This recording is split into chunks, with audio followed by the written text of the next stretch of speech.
automatically record.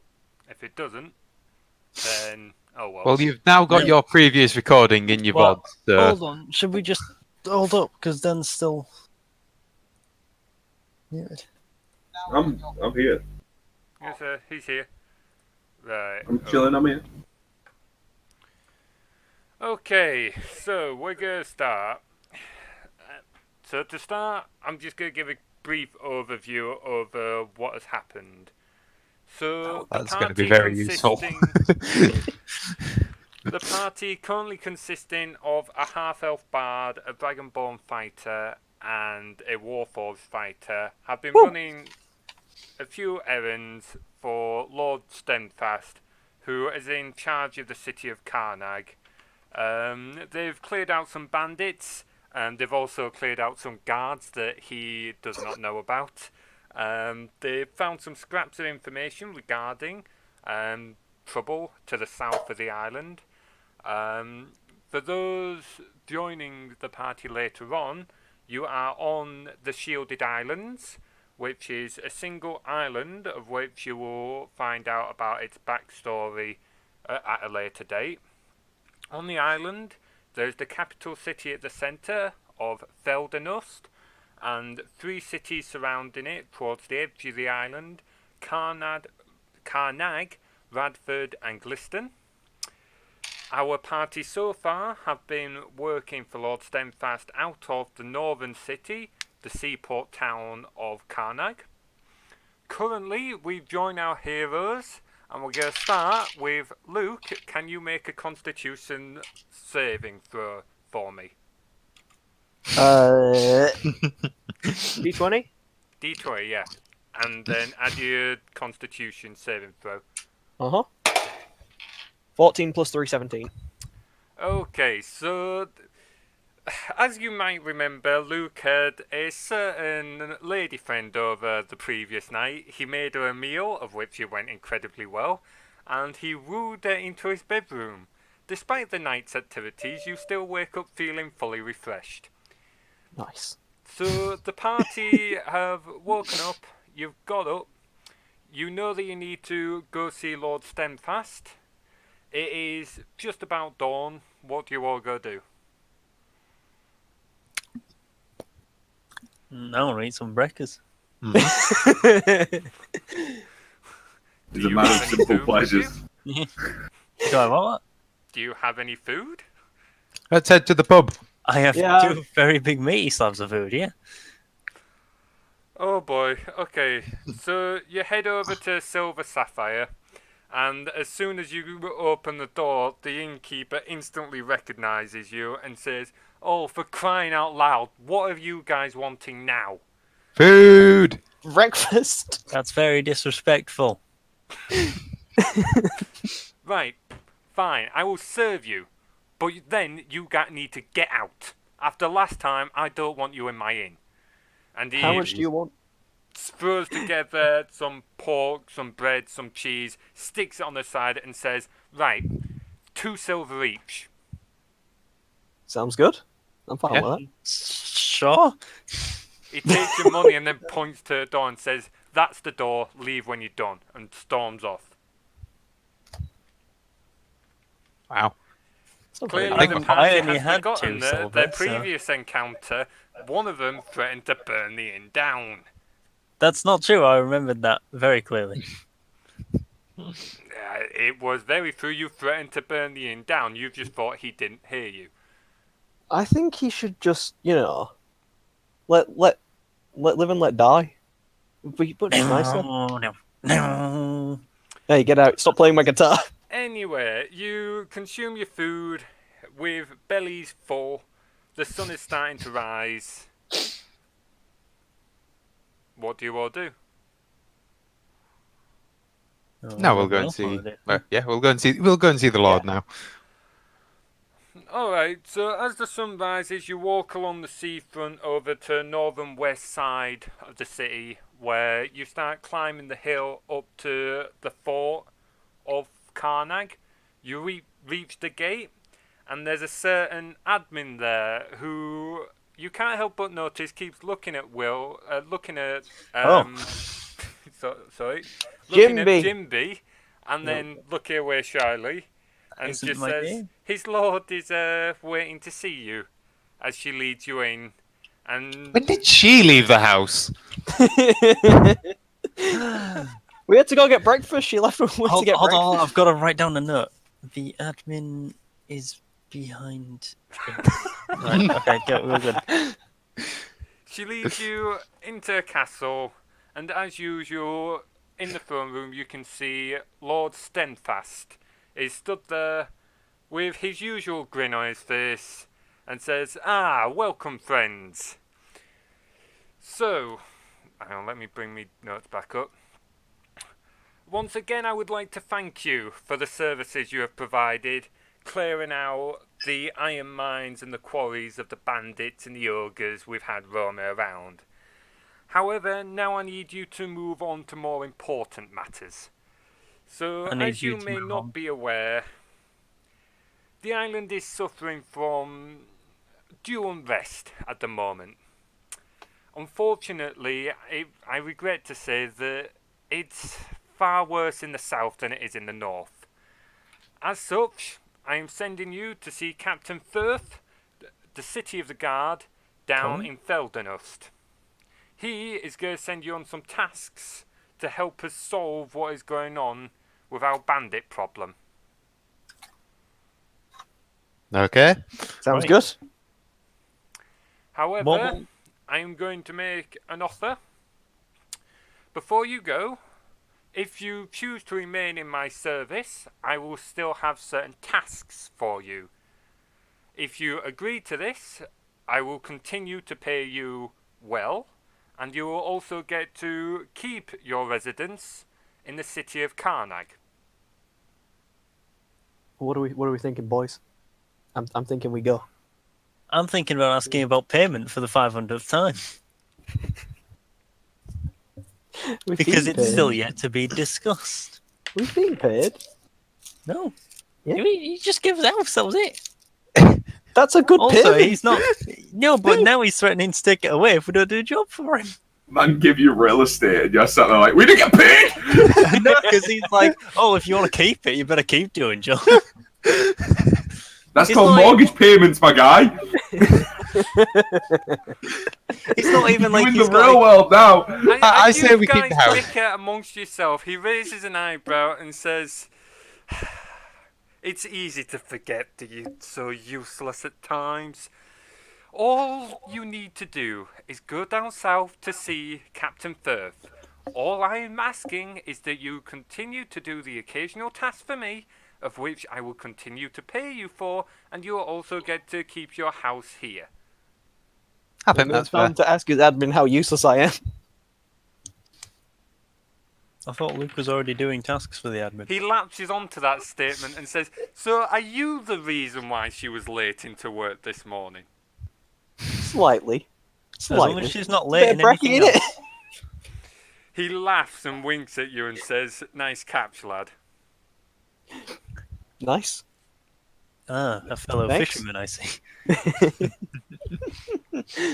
Shall we Anyway, head off I then? have tasks that I need to get on with, so I need your answer fairly soon, please. Which, on Where that are we last going word, it was said south? very cuttingly, as you can see he's losing patience. Where are we going to the south? South is a very. Beldenust. You just said south. He said Beldenust. Uh, Jesus. Get it through your head, Robo Man. We'll be going now. We'll be going now. We'll go south. We'll go to Beldenust. It's cool. Am I to take it that you agree to my terms of service? Yes. Good. Something's going south, Now I can be tell you that. gone. I have more important tasks to do than to deal with rabble. And he stalks off out of the room. What do you all do? I say we get going. Yeah, we should just get going. Might as well. Oh, actually, no, wait. No. Go on, Okay. disappoint us all. can I investigate see if there's a bank? Bang. Yeah. Oh no. Oh no! roll It's been 10. investigation. It's been 10 minutes and we're already making John worry. No, it's fine. Trust me. Sorry, little did you know my rubber body can play bumping EDM. 19 plus 2, so. Alright, so you leave the castle, you start to wander around, but you realise that while you're knowing Karnak better, you still don't know a whole lot. So you start to ask around, and a few people inform you that there's not a bank in Karnag. If you want a proper banking service, you need to go to the city of Feldenost. The nearest thing in Karnag is we have some loan sharks and the like around here, but nothing that you could really call a true bank, I'm afraid. Alright. Hey, no, we're sorted on that. No. Because that guy said good job on the catch. So he must be a good fisherman. And if we're going to go and investigate sharks, maybe we'll talk to him about it. I don't think people fish for sharks. I mean, have you ever seen Jaws? That doesn't exist. I don't know. They're in your That's not mouth. fishing, that's hunting. Jawsius? Jawsius? Sounds old time. Explain. If there isn't a bank, can we get going? I was going to go to the Gooblies. He's just doing his weekly shop. You can go to Googly's Goodies. Can I go to Gooblies, please?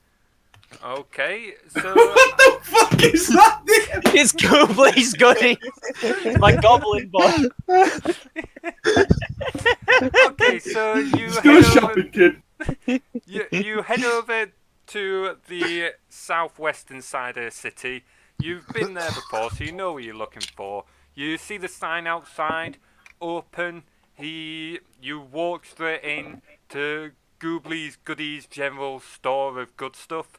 The little gnome is there and says, "Ah, you're early. We've just opened up. What can I do for you?" Well, we're going out on an adventure, and I was wondering if you could exchange some currency for me. If that's acceptable. Currency? What Yeah, do you want so- exchanging? A couple of gold coins down to copper coins. If that's... Interesting. And why do you want to do that? I just have plans. It's you don't need to know. It's fine. It's just I'd like to exchange some money. There's no bank here, so this is the only way I can think of doing it. Okay, I see no reason why this cannot be done. How much would you like to exchange? We'll do 3 gold coins, please. So 3 gold coins to copper. Hang on, I Holy need to see what the fuck. conversion rate is. That's 300 copper, John. If we're ignoring electrum pieces. Okay, so you want to give me 3 gold coins for the sake of 300 copper coins? What makes you Yes. think I have 300 copper? At You're a least shop, I'd laying assume. around. I'd assume you'd have to put it somewhere if there's no bank. I so... have a float, yes, but not. It's all locked away. All the rest of it is all locked away safely. It would take a great deal of hassle. I have about 100 copper in float that I could exchange, but I expect some money as compensation for the hassle. Can I cast suggestion?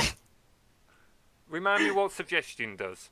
It allows me to ask, like effectively tell someone to do something, via magic, and they then proceed to tell. Of course, it can only be a couple of sentences long, and they have to make a saving throw against it. Okay, what's the saving throw? It is a wisdom saving throw. Okay, you can try, yes. And what's your spell Alright. save DC? It is. Gotta find it on my thing. 14. Okay, go on. What am I rolling for this? I don't. No, don't hang on, remember. wait. So It's what's John your that rolled. suggestion? Suggestion is a tier 2 spell. That. No, as in, what are you suggesting for him to do? Oh, okay. Sorry. I want him to open the vault and bring out 300 copper coins. To Very safe. exchange? No, just give me them. Well, just to give. Yeah.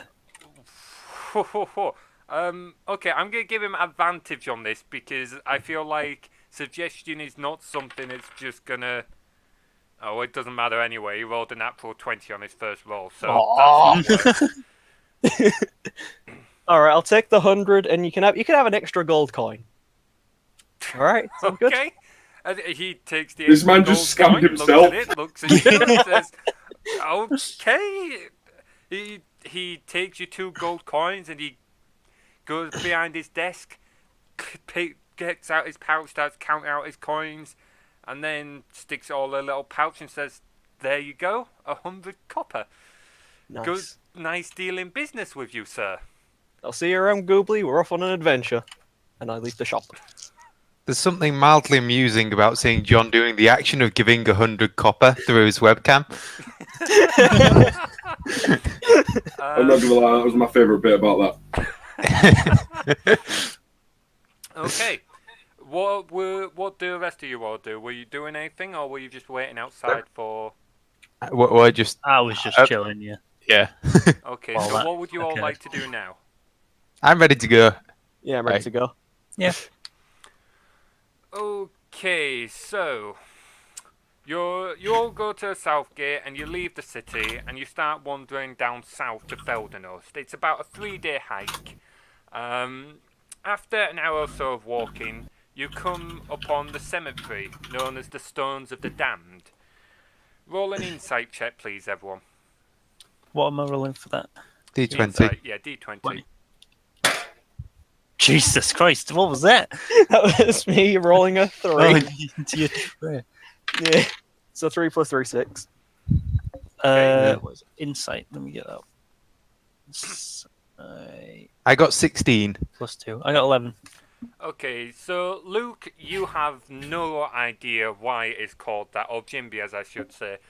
Titan and Sora, you'll recognise the name as one that's been mentioned in the Silver Sapphire. You know that this cemetery is used to bury the dead that wash ashore around the city of Karnak from ships that get caught on the teeth surrounding the island. As you walk through the cemetery, you come over this hill and you see about 100 feet away these 2 strange figures. One of them is hooding and is raised up a massive ornate staff in the air and is chanting. The second looks to be some kind of undead figure. As you walk closer, when they are about 50 feet away, the hooded one with the staff is going to turn towards you and he is going to throw a ray of frost at at Tim, and he just rolled a nat 20. So Oh, no. let me get my dice. He is going to deal. Oh fuck me! He's going to deal 12 damage to you. Tim was the only one who wanted to fucking go. Tim was like, I want to go on an adventure. Never mind, he's dead. It's too late to go back and have a second party breakfast. This Are you is why sure I got that- copper coins? Are you sure that this wasn't like just Boulder of Frost rather than Ray of Frost? I'm Like- very sure. At this point, all of you need to roll initiative. Okay. 14. 20. Oh no. 4. 17. I got a nat 20. And so, what was that? Will, you got a nat 20. Mm-hmm. It's probably the only one we'll get this entire time. Okay. Well, Luke, what did you get? 17. 17. And then. Okay, so give me a second to have the drawn out. That's all right, I'm writing some stuff up anyway. Don't get touched by the frosty mist. Twice. Don't trust Tim's adventures instinct. Might get one shot. Beat boop robot man. Oh boy. Right. So, Will, it is your turn first. Tim and Luke are either side of you. These figures are 50 feet ahead of you. Wait. So I'm not. They're not 50 feet ahead of me. No, they're 50 feet in front of you. All right. Okay. Like, Tim and Luke are to your left and right. You're in the middle of them. And in 50 feet ahead of your group are this skeleton figure and this hooded cloaked figure. Okay. I'm gonna move 30 feet, and can I ready? Is that like a thing? Yeah, you can ready. If you Okay. ready, what that means is that if any of them get close to you, you can ready an attack or ready any action, which means when they get close to you, you can apply that your attack later on in the fight. Okay. Yeah. Cool. I'll ready a Okay. counter attack, I guess. It is kind of now shtick. your turn, Dan. Oh shit. Yeah.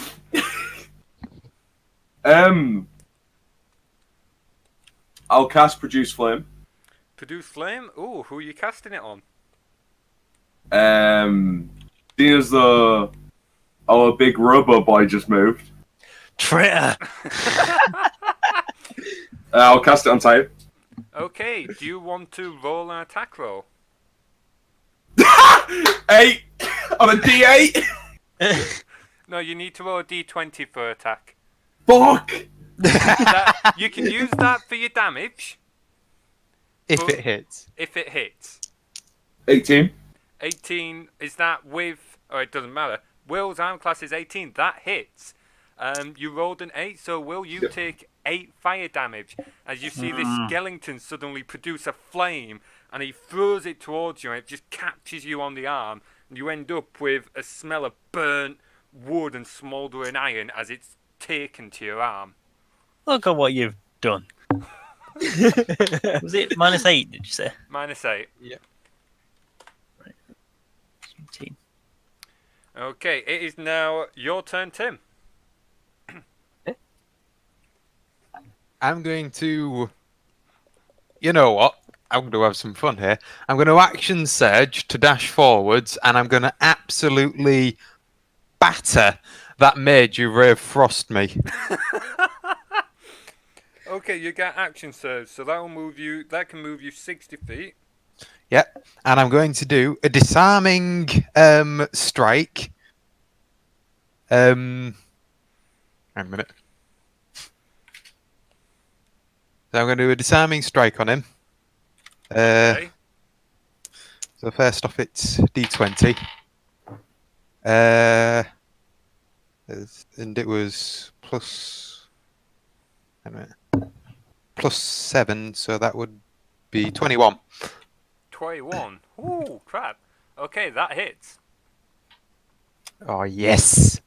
Okay, so we're going to be dealing to this boy 6, 11, 12, 14, 18 damage. Holy crap. Okay. So you surge forward. He tries to step back, and you swing your sword up. You've just captured Cypher. It's thrown over his head. Somehow, he's just managed to keep hold of it in one hand, but your attack throws him backwards 5 feet as you open up his chest. He's not dead, but he's clearly in a very sick position at the moment. Sick. It is now Luke's turn. I'm going to take a shot at him with my crossbow, Roll an attack roll. which is D20, 16. Do I add anything to that? I Dex. But I 16 can tell plus you you've 3. hit him. All right. Okay, roll damage. What's the thingy for a crossbow?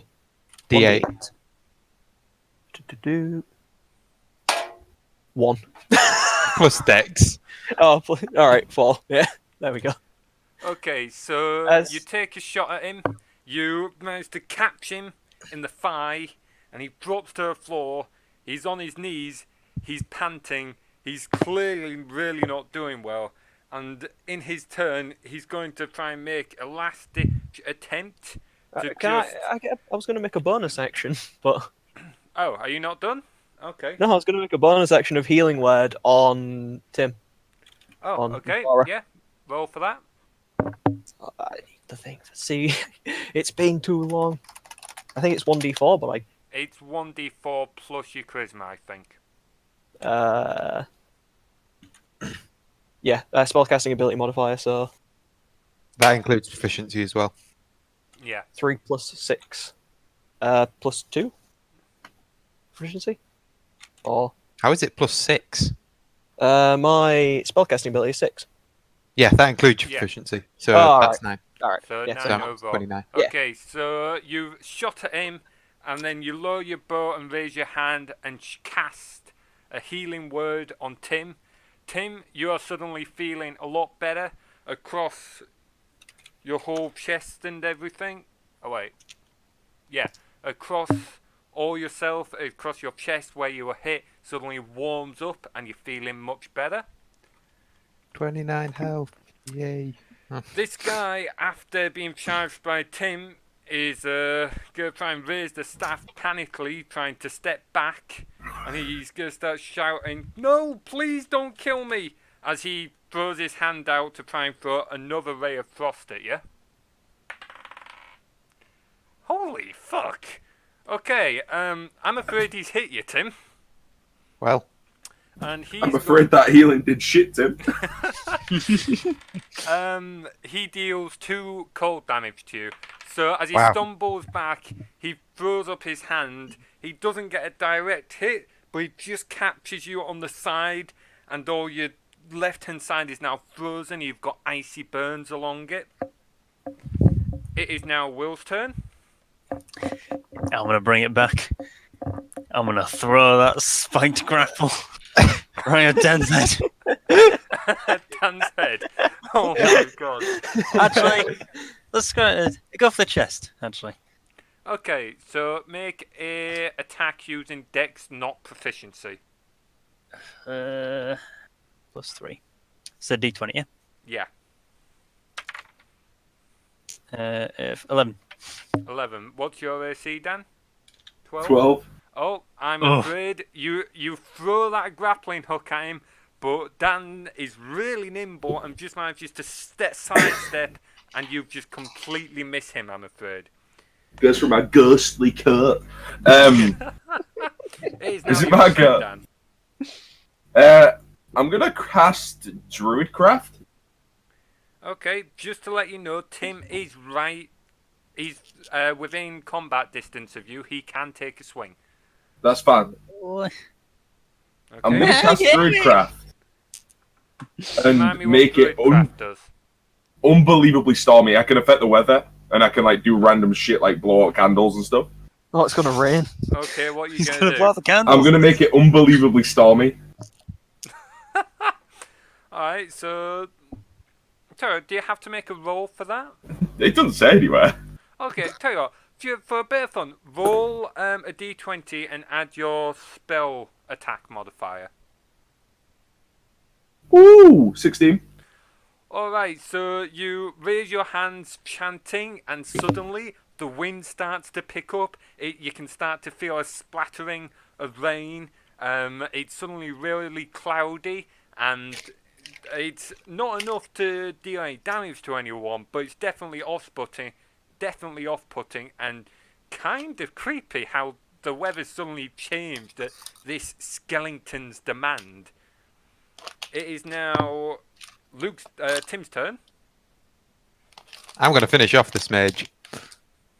Okay, you'll need to step forward because he stepped back. Yep, that's fine. I'm going to take a swing at him. I'm not going to bother with the maneuver this time. I'm just going to absolutely belt him one. Ooh, 19, 20, 26.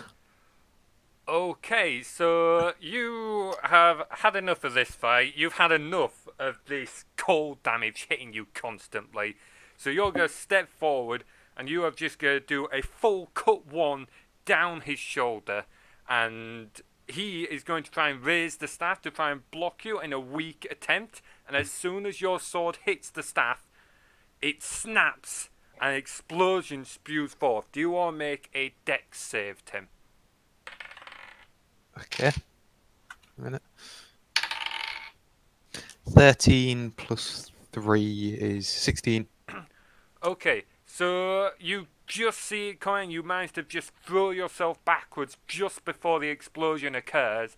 The mage is not so fortunate, and it blows up in front of him, and he just drops to the ground with his chest opened up.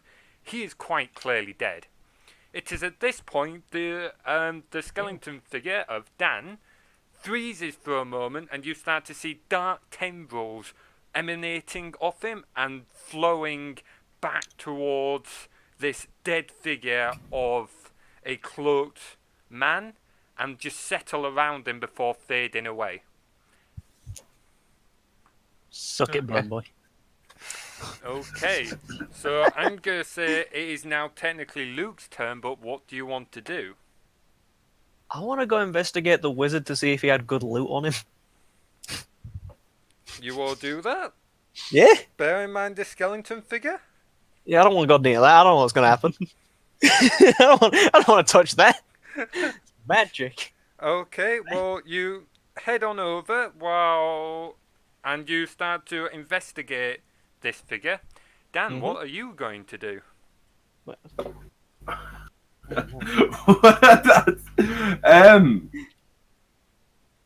How close is he? How close is who? Luke? As he's approaching, I'm going to say he's about 15 feet away, as you've taken time to recover from what's just happened, and he's approaching the dead body. It's about 5 feet behind you.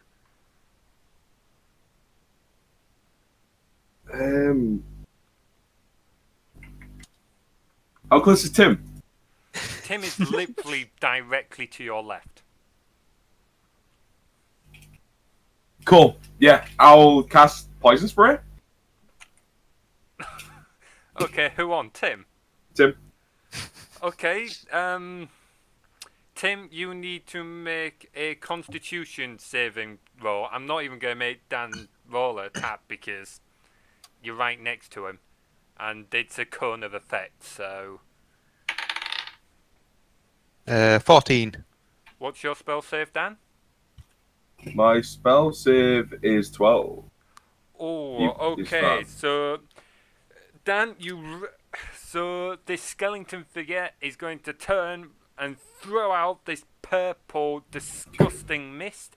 Tim, you see it. You don't quite get out the way, but as it breaks onto you, you can feel it trying to bite into you, but it's not really having much of an effect on you. Okay.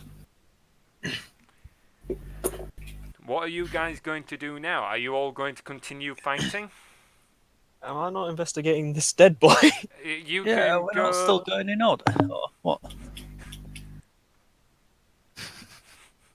I'm Okay, waiting for my loot. So, Tim, before you carry on, Luke, Tim, what are you going to do now?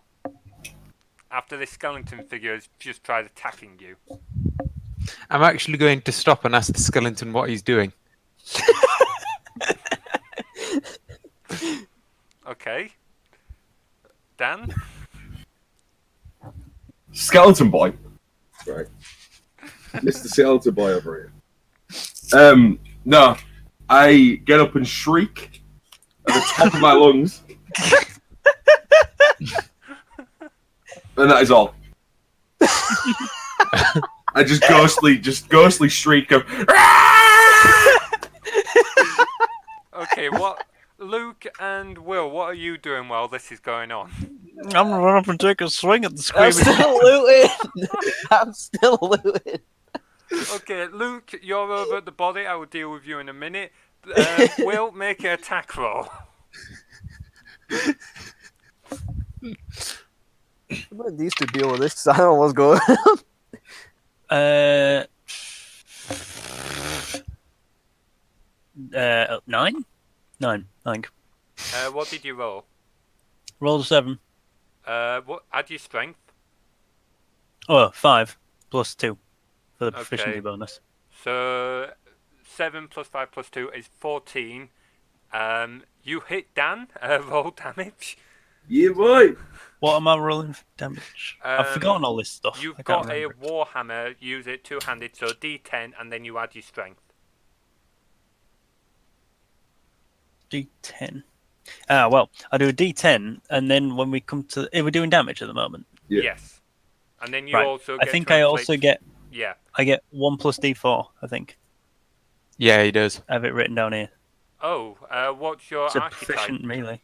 He's brute, so he gets Oh, plus 1 yeah. d4. You also get to deal +1 fire damage. Oh yeah, on top of that, yeah, great. Okay. I got a 4 on that D10, Okay. and I got a 1 on the D4. That's 5 plus your Plus- 5 strength is 10 plus your 1 fire damage Okay, is so 11. you're going to charge forward after this going to Sleet having enough of its done, and you're just going to bring your warhammer straight down on his head. And you're going to deal 10 bludgeoning damage and 1 fire damage. The skeleton figure is just going to crumple down to his knee for a moment, just clearly taking this massive beating, and is looking mildly dazed. Dan, you are slightly dazed by this. What are you gonna do?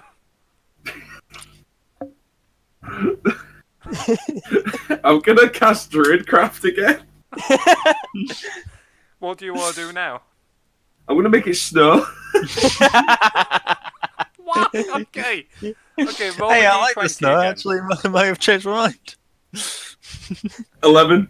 Okay, is that with your spell modifier? No.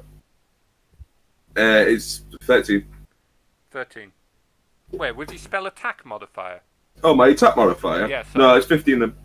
Okay, so despite this strike to the head you've just taken, you again manage to stand and raise your hands, and this time you can feel the weather turn. It's still windy, but now it's got a chill to it, and you can start feeling blizzard, and it's actually starting to get a little bit hard to see slightly. Okay, Luke, you're just ignoring what's going on, and you're at the body. Just want some Roll loot. investigation if you want to loot it. Yeah. 7 plus 2, 9. Okay, so you start to inspect the body, and pulling off the hood, you just see a bald-headed young man who looked to have been in his early 20s. He doesn't have much on him though, but these tattered robes and this split staff that looked like it once had some magic power. You can feel some like dregs of magical energy, but it's clearly useless now. Sorry. Do I get my bolt back from this? So yeah, you can pull your bolt back. There's nothing else on this guy. What else are you gonna do? Feel Sorry, feel do I free get to carry do on. I actually get to like make Just an attack? Just gotta go for 1 second, but I actually mean a second, so feel free to Okay. carry on. What are you going to do now, Luke? While Can I the do an- others are still fighting each other. Do I get to get myself involved in that? Can I? You can do if you want. Oh, sweet. I'm gonna yell at this stupid skeleton about him changing the weather. It wasn't forecast for snow. I didn't wear my special shoes. He's ruining my shoe. Okay, so the three of you, the skeleton figure, Sora, and Titan all just pause for a moment and look at this half-elven bard who just suddenly launches into a tirade about how it's suddenly snowing and how he's wearing the wrong footwear, and you can't help but wonder if he's slightly lost his mind. I didn't get What any did I come loot, back and it's to? snowing. I can't be doing with this. You stupid skeleton. Dan, Can I what do are my you gonna D4 do? psychic damage? I'm gonna cast Mage Hand. Let's go damage. Wait. John, you're forgetting the it's a cantrip that he just used. Yeah, it's Oh, vicious mockery. you just said you were shouting at him. I didn't realise you Yeah. had cast a Oh, spell. Yeah, Okay, yeah. what spell was it? Vicious mockery. 1d4 psychic damage and a disadvantage. On a wisdom save. Okay, Yeah. Dan, make a wisdom saving throw.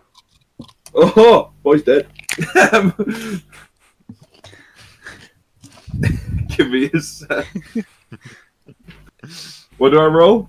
wisdom saving throw. So roll a d20 and then add your wisdom saving throw. It's near the top left of your sheet. All right. 24. Yeah, no, that. So you try and shout at him, you try and mock him viciously, Luke, but it's clearly having no effect on him. It's not stopping him in the slightest. I hate these damn Um, weather skeletons. At this point, after I'm going to change what was going to happen slightly. At this point, after the slight break fight, you're all going to resume. And if you're going to insist on fighting, will everyone please re-roll initiative? Yes. Yep. 20, not 20. 13. 15. Boy rolled a nat one, sir. It doesn't matter. Okay. Right. So Luke and Will, what did you roll again? Not 20. 13. Tim 13. and Luke. Tim and Will. Sorry. 13. 15. Right. Okay. Luke, it is your go first. I'm gonna try and viciously mock this stupid skeleton again. Oi! Bonehead! Stop Okay, Dan, being make a saving throw. thick. 18. Yeah, no, you keep trying to mock this skeleton, but it's not having much of an effect. You start to feel as though your cantrip is just not getting anywhere. Tim, it is your go. Well, I've tried the passive route. So, Try to be Gandhi. I'm going to He's trying to be Gandhi. Now he's going to be Civ Gandhi. Now, you see, I'm going to see if Dan can survive without his head. So, It's an interesting point. 5, 6, 10, 12.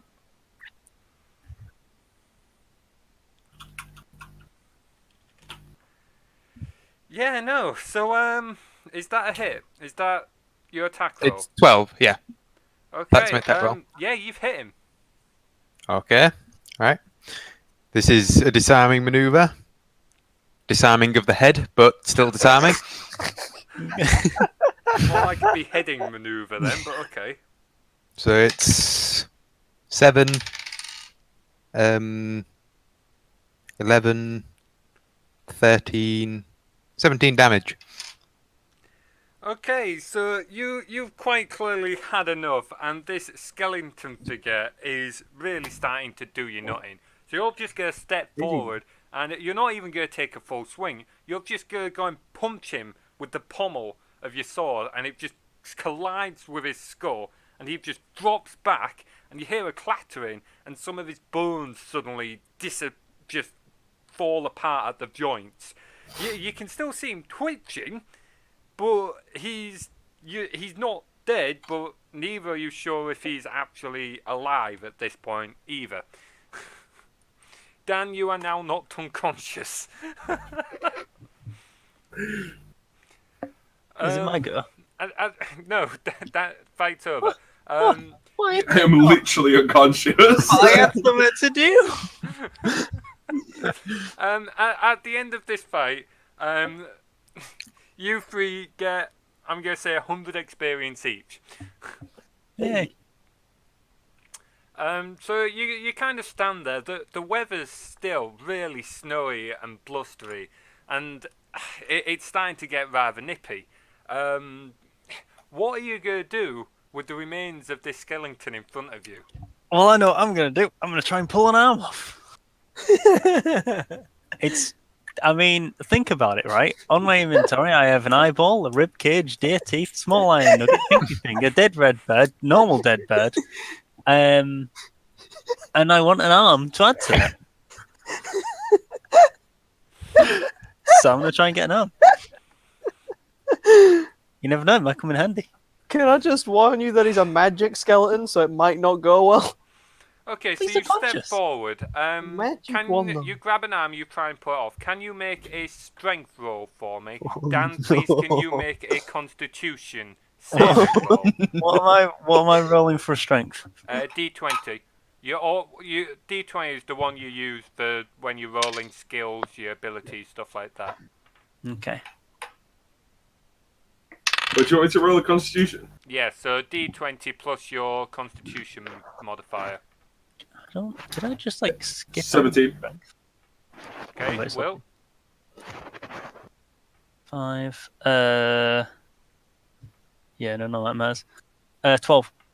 Okay, so you've grabbed his arm and you've started to yank it, and you're pulling it as hard as you can, but it's not giving. Like, for some reason, some of his bones are still fusing.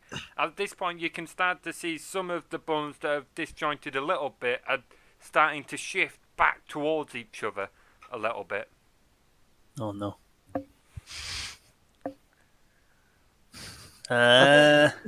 Should we like grab the bones that are trying to go back together so he can't go back together? Oh my god! No, I've got a We plan. should I've like got a plan. split I've up got the a plan. individual I've got a bits. plan. This is a bit of an Infinity Stone sort of. Yeah. No, I've got a plan, guys. Right? Some of the bones are slowly gravitating back together, so I'm going to take one and like pull it about 10 feet away, and the body's just going to drag itself along towards this bone. Yeah, that's a good. Yeah, no, good point. Yeah, just take like a foot, put it in your bag, and he'll carry himself. Is that what you're trying to do? Is that what you want to do? Yeah. We'll continue as to where we're going, but we're going to take a foot with us so the body keeps on following us behind. Okay, so you look down at one of the feet, and the whole both feet are still on, but you can see some of the toe bones of like the big toe on the right foot has fallen off. You go to pick it up, and you can feel a pulling force trying to go back to the body, and you manage to lift it up to about 2 foot off the ground, but then it gets exponentially harder. Roll a strength roll for me. Oh dear! How does a natural 1 sound?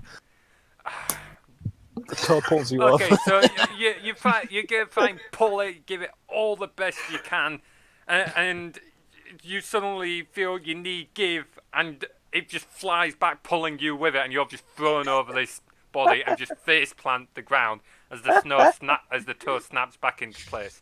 You are going to take 1 damage as your head collides with the floor. Nice. Can I roll Arcana to see if the skeleton's magic is what's going on with that? You can do. Cool. Right. I like the fact that Dan's not saying anything. plus He's 3. just unconscious on the floor, and we're just I am doing random unconscious. shit. I can't do anything. I got 8. Can't be out with a metagame. Okay, you got 8. You weren't able to figure out much about the magic of this skeleton, but there's definitely magic there. You Oh, really? think it's the life force of the skeleton. You weren't able to tell much about it, but it seems to be that while it can't die as such, it can be knocked out and scattered. It is at this point, Dan, can you roll a constitution saving throw, please? 11. Okay, so the skeleton gives a sort of groan slightly, and it shifts its head and sort of sits up, and you are now conscious with 1 health. My man. My man's awake. Kick it! Kick it! As I wake up, I let out a massive groan and look around, observe the beautiful snow, and screech again. Alright, how are you three going to react to this? Calm it! the fuck down! Kick it! Kick it in the face! Get it away! Right, Tim, you're going to shout calm down. Luke, will you try and make an attack roll for a kick? Just the D20, nothing else. 8. Right, you go to kick, but you slip on the snow and you fall flat on your ass. Dan, what are you going to do? How heavy are you as a half elf? I don't know, actually. You should have your weight on your character sheet. I don't remember writing it down. No, I don't remember that either, to be honest. Where would it say? Human On your weight. I second, guess? you'll have. It'll be on your second sheet. Yeah. Yeah. Second? I wasn't given a second sheet. Yeah, I I don't. wasn't given a second sheet. Yeah, Okay, you guys must have missed your. Okay. I Right. did it in It's your fine hand. anyway. Right. I'm Don't- gonna guess with Luke's height being just under 6 foot, I'm gonna say around 110 pounds, Cool. roughly. That's not alright. very big. I'm gonna. Am I fully functional? How can I get up? You're fully functional. You're low on health and you're feeling really drained, but you can stand. Right. Okay. So I'm gonna waddle over to the hooded mage dude. Yeah. Like, kind of I'm pretty much just fucking. I'm on my legs, just like wading through the snow to this dude. At this point, you all noticed that there was about a half-inch of snow. The blizzard has picked up considerably. So I wade over to the guy who's now currently falling into the snow because the snow's that thick. You can barely see me because I'm like fucking tiny and I'm a skeleton. All right. But for reference, I am like 6 foot, so I'm pretty big, but I am a skeleton. I wade over there and I cast Druidcraft again. Okay. Roll a attack roll. It's not an attack. I literally No, just wanted to. It's more for me to gauge how drastic 12. the effect is. 12. Okay, what is it you're wanting to do? I want a 1 foot circle of rain exclusively around me. Oh, okay. So you cast this craft, and the party members behind you suddenly realise that the clouds around you in about a 1 foot diameter are suddenly darkening to a really horrible, almost black colour, and it's just sheet rain suddenly collapses on you. It is still snowing around you, and you have still got snow landing at your feet as it is blown across into your circle, but it is just sheet rain above your head. The fuck is going on? You know what? I'm going to walk over and say, out of interest, can you actually talk? I want to go. I just want to go and grab my grapple hook. Will, you can go grab your grapple I've hook. been waiting patiently Finn, this whole time. You go over to talk to Skellington.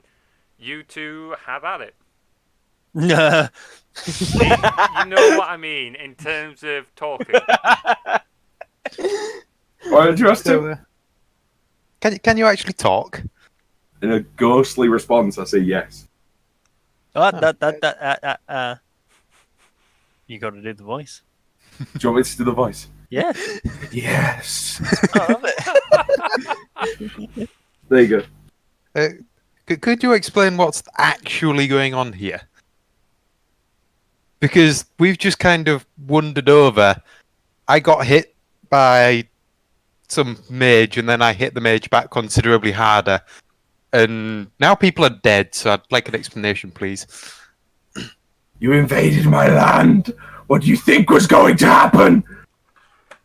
I'm going to Well- elect to taunt him with the ribcage that I have, saying, "Look at your brother." Ignore him. Ignore him. we're just passing through. We're going to a different town. We're not trying to invade your land. We may have killed people, but we're not trying to invade. We showed a lot less mercy to the guards we're supposed to protect. I reply, I guess, saying, "You are forever in my debt now. I shall follow you to the lands."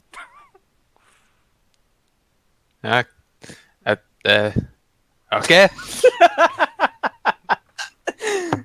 What can you? First request: if you're in debt to us, it's getting a bit cold. Could you stop the snow, please? It's a good I point. don't respond and just walk over to the party. Because at this point, the party skeleton becomes 4 members instead of 3. and you learn from the skeleton that he is Jim, and he is a skeleton druid. It's called Jim. Hold on. I've got problems here. By the way, I'm gonna make a note. I always am at least like a few feet behind you. I'm never part of the full party. I don't talk much. I talk in like singular sentences exclusively, and that's it. Okay. Fair enough. Oh, like a skeleton already. Oh boy! Mel's. By the way, it is still snowing, and the rain is still following me. At this point, you I'm try fine with badgering your new party member to change the weather, but it's not happening. He just kind of stands there sullenly. So you decide to carry on down the road and make your way back down to Feldenust. And nothing else happens throughout the rest of the day. The weather is still absolutely abysmal, despite the fact that it is still midsummer. It's almost as if the weather's following you, because it doesn't look like there's much snow on the ground. It looks like it's only just started everywhere you go. You travel further down south, and evening starts to arise, and you start to make plans to camp for the night. Would you all roll survival for me, please? Nat 20. 11. You're getting a lot of nat 20s, Luke. I know. 16. Like 2. 13. Okay, so you all start to look for a suitable place to camp. Is at this point Luke notices that at the top of the hill, just to the east of the path, down below, there's a small collection of trees that offer a bit of shelter from the weather, and with the 2 hills either side, it offers just a little bit more protection for you. So you go down and you try and bed down for a night where you can. It is after you've got a fire going and you've started cooking your food. Can you all roll perception, please? 15 plus 12. 3. No, 4. 19. 13. And what was Oh. yours, Luke? 19. 19. Okay. So you all sat down around the fire. Is at this point you all notice there's some smoke emanating from the Dragonborn. You just kind of sit there and watch for a few seconds as the smoke gets thicker, and it almost looks as if he's becoming slightly ghostly. His opacity, you can almost see through him slightly. What are you going to do? I'm going to cast Druidcraft and blow wind over him. So Dan's going to fart on him. I'm just going to just a puff of wind just over him. Okay, you cast Brewcraft, and the wind picks up a little bit just in your local area around the 10 foot of you, and it blows a lot of the smoke away, but you can see more smoke is being generated. Before you can do anything, there is now a flash, an explosion of force outwards, and you are all going to have to make dex saving throws. God damn it, I wanted to ask him if he was feeling no. good. 7. No! What is it, a dex? Yeah. Oh, Oh no. I got a 7 as well. Whoa. I rolled a nat 1. Oh no! For God's sake. This You're not skeleton's on 1 HP! Oh, Not healing. Hey, bear in mind, that is a 2, by the way. That is a 2. okay, right. Let me get dice. Right. Okay, so Luke and Will, you are suddenly blown backwards and you land on your back, and you both take 6 damage. Dan, you have just blown head over heels. You take 5 damage, and your arm is just pulled off, and you're about 10 feet away. As you run and you sit back up, you suddenly notice that in the place of your Dragonborn, there is now a young human child with purple hair in a nice ordained cloak. Tim, you can Thank now God sort it's character not Nick. sheets. Tim, how much do you weigh? Oh no. No My one new knows character, Yeah. £113. Okay. I'm gonna I'm gonna pretend that I didn't Don't like hear. that laugh. I'm gonna pretend that I didn't hear that it was your new character because we wouldn't Yeah. know. Yeah, I'm gonna take a swing. obviously. Well, I'm not unconscious, so I'm just chilling. Okay, you're gonna charge and take a swing, Will? Yeah. Make I don't know an what it attack is. roll. Oh no. It just like chest bursted its way out of my quote unquote mate. 18 plus whatever. Was it plus strength? Well, it's hit. It's a hit. Tim, I can't change your character portrait at the moment as a FYI, so you have to stick with the dwarf. Why has he got a dwarf? Because we didn't have an image for his Dragonborn, and because he was going to swap, there was no point in making one. So yeah, you'll go roll damage. So what? D10. Yep. I got a 6 plus. What am I adding up for this? Is it strength? Yeah. That's 11 plus. Is someone else? No, it's just your strength for your damage. Oh, So you 11. rolled a what? Sorry. Oh, is this damage? Oh, Yeah. I need to do the. Hold on, I need to do a D4 as well. Right. So that's 13 plus 1 fire damage. So 14. Okay, so you've just charged and you swing your hammer around and you've just hit this poor small human girl straight in the chest, knocking her backwards. And Tim, your character is now prone after taking 14 damage.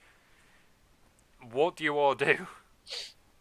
Should point out, I do feel bad, but it's what do you do? As an aside, for Tim's character only, so you guys are going to have to pretend you didn't hear this. Oh, Tim, for your Dragonborn, you had felt weird, and your vision goes blurry for a second. Next thing you know, you're not at a campfire. You're at some kind of village, surrounded by about 24 people, all looking at you angrily and confused. You have no clue where you are now. For your sorcerer character, last thing you knew, you were getting chased out your village. Now you're here in the middle of nowhere and you've just been attacked by this huge monster. What do you all do? I'm just gonna sit and groan on the floor because I've just been thrown 10 feet by a warhammer. I've got a hole in my chest and I'm just gonna go like, oh, ow. What's the rest of you gonna do? I'm gonna aim my crossbow and ask, what is happening? Where did you come from? Where is our team member? I'm gonna charge up and ask the important question, whispering. This elf ghost. What was that? This elf ghost. That's not a question. Oh yeah, that's not a question. Yeah, all right. The statement. Just like right in the ear, like right in the ear. Oh my god. I'm What not a answers to my ghost. question? Pretty ghostly to me. Just pop out of nowhere. Can't do it. I want to know what's going on. Where the hell I did you don't- come from? Who are I you? don't know what's going on. I've got a great big hole in your chest because your mate hit me with Explain or you'll have a crossbow in your face. Where's Dragon Man? I don't know. Freaking out, Titan! What do you do? You don't want to make him confused and angry. It's bad. I'm start sorry, I short don't circuiting. know what's going on. But please idea? don't hit me again. That was Do you have any painful. idea where our Dragonborn is then? I didn't even get to take a tooth from him. I'm gonna roll Arcana and see if I can figure out what actually happened. Oh yes, 25.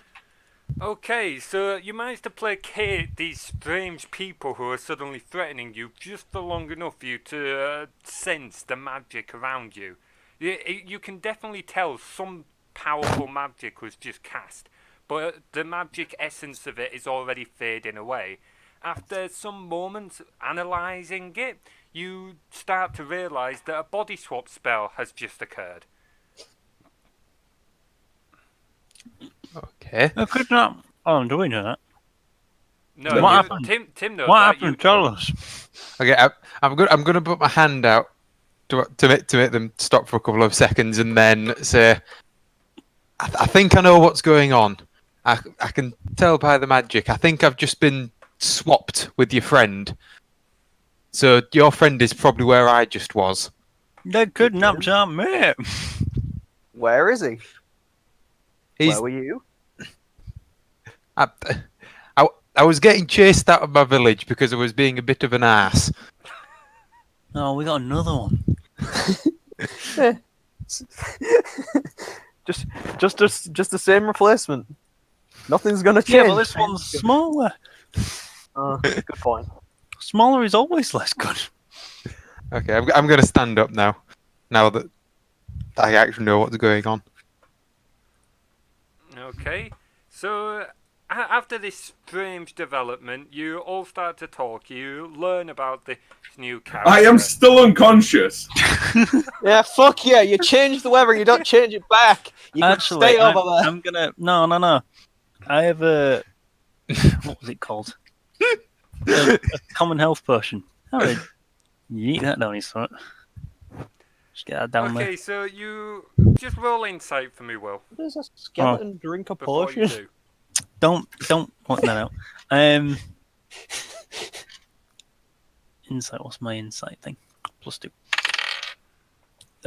Oh, 7.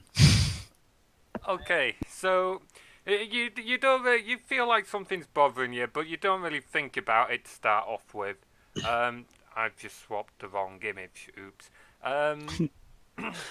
But you Go ahead. Sorry. Now, The Skelly boy's a little gal. just got John's stream open and he accidentally swapped Dan's character profile to a new one. Hold on, I need to get this up. Anyway, Reckon it's- so you get it out. You feel like something's bothering you, but you're still getting it out. You've got it out your bag. You start wandering over to the skeleton. You uncork it, and it's just as you kneel down, you suddenly have a thought. Wait a minute, he's undead. That's black magic. That's This racist. is- I don't like how you said that. Yeah. What? This will make it worse. And you suddenly realise that giving him a health potion is not what you want to be doing right now. It'll make it worse though. And as you do this, I don't know him. Roll Constitution. Sir, yes, sir. Why? So wait, hold up. 12. If healing him Wrong one, John. If healing him damages him, then surely damaging him. Oh no, I'm a girl. You were a girl for a minute. Yes, Will. I'm gonna take a swing with my hammer. Oh, fuck's sake. Roll attack. 13 plus. Was that +5? Plus your proficiency, but you've hit. Oh yeah, 2. Dan, Don't roll worry, I'll get you Constitution back for up. me. Don't you worry. Roll Constitution. Yeah. 8. Okay, never mind. So this skeleton was just kind of twitchy on the floor, so you decide to take a swing. Not a full one, but you've just getting like a bit of a rap on the chest with his hammer, and he's just gonna stop twitching. There you go. He's not having like any like chest spasms or anything now. He's stable. Fixed. You decide to pull him over to the fire and look after him, and you start to bed down for a night. Are you going to set up a watch? I am the watch, aren't I? Yes, he is but the you watch, have he doesn't 4 sleep. hours. While you can watch, do you have 4 hours where you cannot move at all? It turns out that guy in Archeon was right. I missed Let's over go back to that shop again. Might I make a request? Yes. This is to the party. Okay. I know you don't really know me. We're not going to listen to you, but okay. You're clearly not going to want me on watch because you barely know who I am. Please, can the half elf be on watch? Because Oh, I've That got sounds mighty a hole. suspicious. I've got a hole in my chest, and I kind of need to recover, please. that's your problem. Yeah. Well, what's your business here? We don't know you, and all of a sudden you're asking specifically the dude who needs to rest, to get his stuff back to stay watch, and then the guy who doesn't need that to rest is sketchy, and I don't trust still you. need to rest, Will. Yeah, I know, but after those 4 hours, Yeah, but you still Does you can still have a watch. You are still resting. It still counts as a long rest for you, even if you're Oh, on far watch. as count as a long? Oh, okay. A Alright, long I'm rest down. is a period of inactivity. So All right, I'm down then. Yeah, that's fine then. yeah, No, I'll I'm take still. watch. I'm still I'm afraid you unconscious, right? cannot be on watch, Dan, because you are Yeah. going to need a long rest to recover. You have been Cool. knocked out twice today. Skelly boy going fly. Let's go. I'm going to sleep. Titan can go first, and I'll rest, and then we'll switch out. Okay, so after a dramatic day, you all decide to bed down, and you start off with Titan watching for the first 4 hours, of which nothing occurs. You then wake up your half-elf friend Jimby, who takes watch, and nothing happens. Overnight, you all get a long rest, you all fully recover, and in the morning of day 2, you decide to carry on your journey to Feldenust. Now, at this point, I'm going to call a quick break because I need to go to the toilet before I piss myself with you guys actually stressing me out. So I'll be back in a minute, sorry. Go, go, go. You know, I'm glad that my mage has a decent While amount I'm of health gone, because Dan and Tim, you can now discuss like character backstories and that if you want. All right. That sounds So good. yeah, what's going down? my backstory is: so the dude who you killed, Right. Bezzy mate, Oh. right? So, Hence why it's still raining above me. Right? But basically, I was once a human. I'm like 125. Jesus. I was once a human mage, and I fucked up massively and killed myself. right. So yeah, I am now an undead skeleton with a head of a bed because I'm a druid. Oh, Well, My magic went so wrong that I got stuck in a permanent state. Oh no, what have you got it's playing? ambience. That is a ban. oh, what? Why? Did you even see what it was? Yeah, I did, and it was unbelievably loud. Oh, I have it on real low. Yeah. To be fair, that doesn't top Will's when he got what was it? Communism. Yeah, he got Russian yeah. national anthem playing. That was Go on, Dan. fantastic. But yeah, so the dude who I was serving, my Bezzy mate, enslaved me and resurrected me, essentially. So now, yeah, he was kind of a Bezzy Wait. mate by default. Hold up. I'm sorry to interrupt, but can I just say, did you know what Tim was going to be, Dan? Me, yeah. When? I knew ages ago. How long ago? Ages ago. Like 3 weeks ago? Right. So you knew before you gave him his present? Yes. Right. No, okay. I didn't. No, because I was going to say you gave him children. Okay, No, it's so funny. Genuinely, Right. it was, That's what? I'm back. No, I knew like after that because Tim told me after that. Let's be honest. I Okay. gave him the children.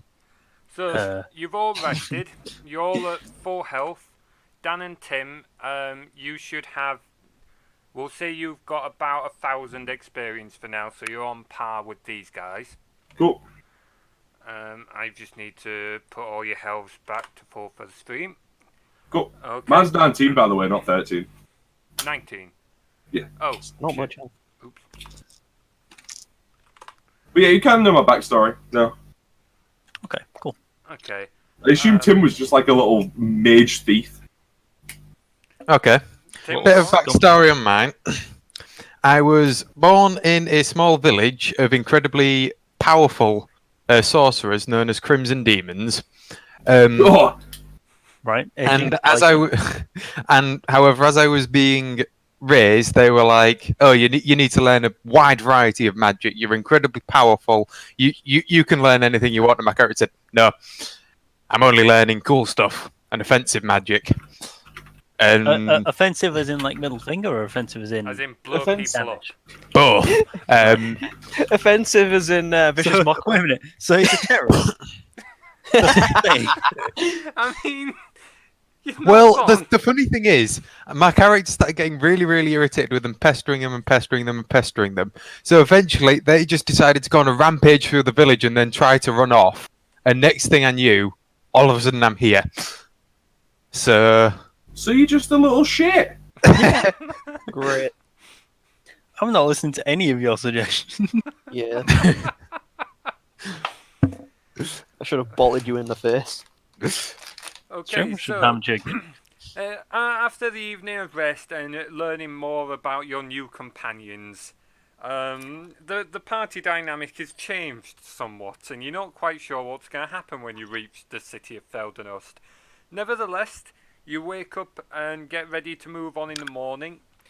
So the sun is rising. The snow has finally stopped. It Wow. definitely seemed to have been localized to you, so you start to get the feeling that your new skeleton druid could be a bit of a pain in the backside. Anyway, so you carry on down the road, getting pretty uneventful. You're passing hills, getting through a bit of lightly wooded area. Is it at this wooded area? Can you all roll perception, please? Yes. 15. Ooh! Oh. oh, Not 20. Ooh. 6. 6. Yeah. Okay. I got a 2 Um, plus a 4, so. So you two, Will and Luke, Will and Tim, you guys don't even notice anything. You don't even notice the other two stop. You just carry on walking for about 10 feet. Dan and Luke, you suddenly notice that there's footprints on the floor, and they seem to be fairly freshly trodden. What do you all do? I say we Um, follow them. Can I turn into a wolfie boy, please?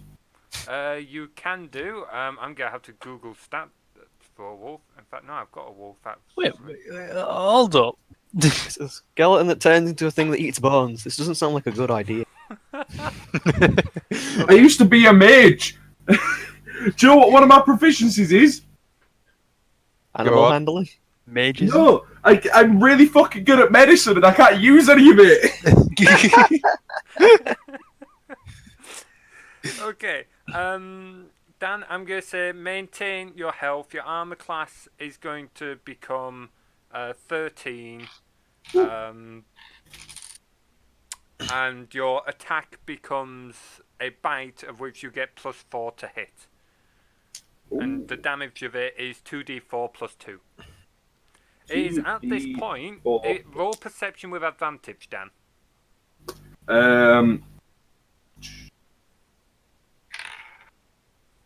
18. 18. So you suddenly pick up fresh smells. You can smell your companions with their distinct smells. But you smell that there's other Distinct people. smells, my guys. You can smell that there's other people just ahead of you in the forest. It smells like they're either side of the path. What do you all do? A howl, like as a wolf. A howl and run off, like in that direction. You howl and run forward. Okay. You'll go start to run forward. What are the rest of you going to do? Tim and Will, you heard the howl and you're about 10 feet ahead of them. You stop and look as this wolf goes charging past. What do you all do? I'm gonna go, is that a wolf? And I'll explain to them that it's Jim who turned into a wolf and has just run off after some footprints that we found. I don't know what you guys want to do. Do you want to follow that, or I say we follow him because, I mean, Yeah. yeah. Fair enough. If he's going to run off, I guess we've got to run after him. I mean, we could just leave him. Okay, so you run down this path. The wolf is about 20 feet ahead of you. Fast as fuck, boy. And suddenly you have a bolt appear, or two bolts come from either side of the path, and one of them is going to go for Tim, and it doesn't. Oh, actually, no, it doesn't hit. The other one is going for Jimby, that doesn't hit either. And Hey. suddenly bandits jump out from either side of the road. Do you How all far- want to how- roll initiative, please? How many? How many bandits? Currently you can see four bandits in the usual attire, and then there's one cloaked figure in what looks to be like a priest's cloak. I got a 7. What's my I got 11. 17. Oh, Right. 20? Not Nat, but 20. Okay, Ion. Will, you got 20. Mhm. Dan, yeah, I got 11. 11. Okay. Luke. 7. Okay. Tim, 17. 17. Okay. Right. So, first what's going to happen is one of the bandits, which has just come in from just behind you on your left-hand side, is going to rush forward and he's going to take a thrust at Tim. And he hits with a 21. And he deals 4 damage. Okay. 5 damage, sorry. Okay. It is now Will's turn. Where's the nearest one? How far away is he? To describe the situation to you, Luke, Will, and Tim, you are kind of stood together. Dan is about 20 feet ahead. He's actually ran past the ambush. There's one bandit engaged with Tim at the moment. There are 2 more on your left, about 10 feet away. There's another bandit and this priest-looking figure on your right, also about 10 feet away. Go for the priest. You're going for the priest?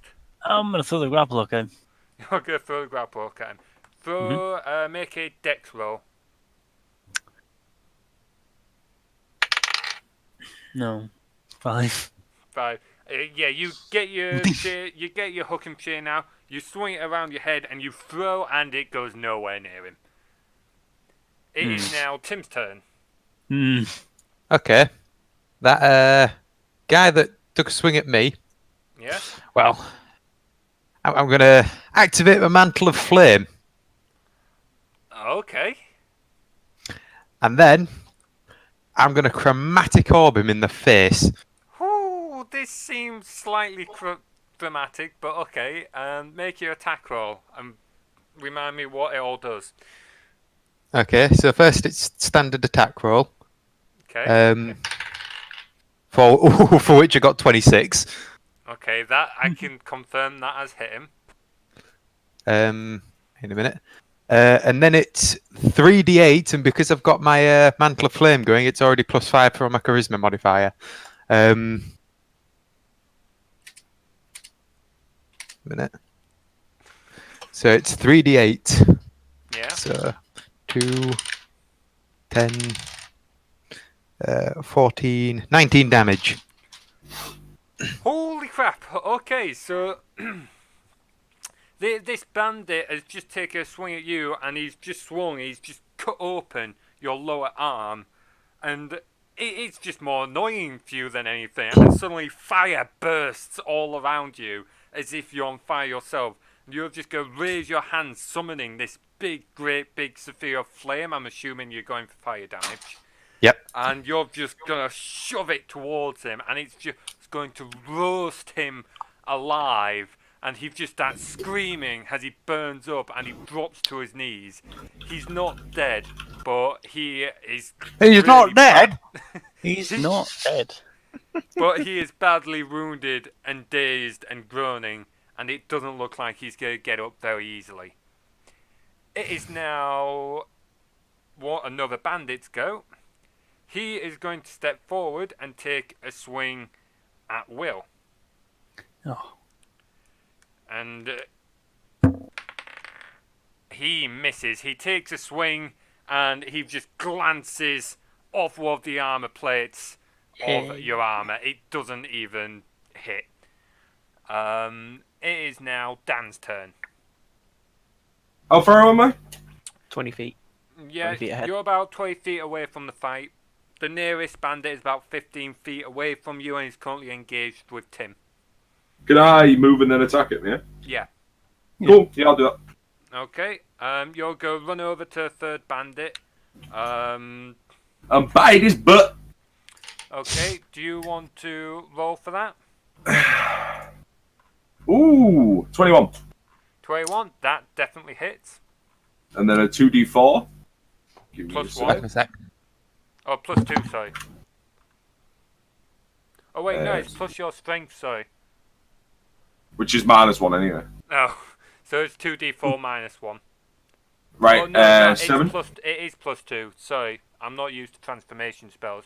You still have your wisdom, intelligence, and charisma. Alright, so it's 10 then. Yeah, but you take on the strength, constitution, and dex of the wolf. Cool, So it's 2d4 plus 2. cool.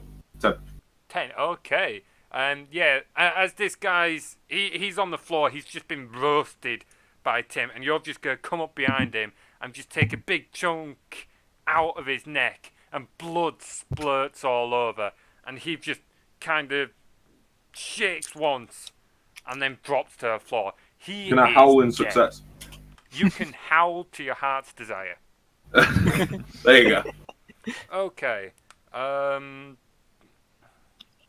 It is now another bandit's go. He is going to try and step forward after seeing you take his comrade's neck. He's going to make a strike at you. Strike at me! Yeah.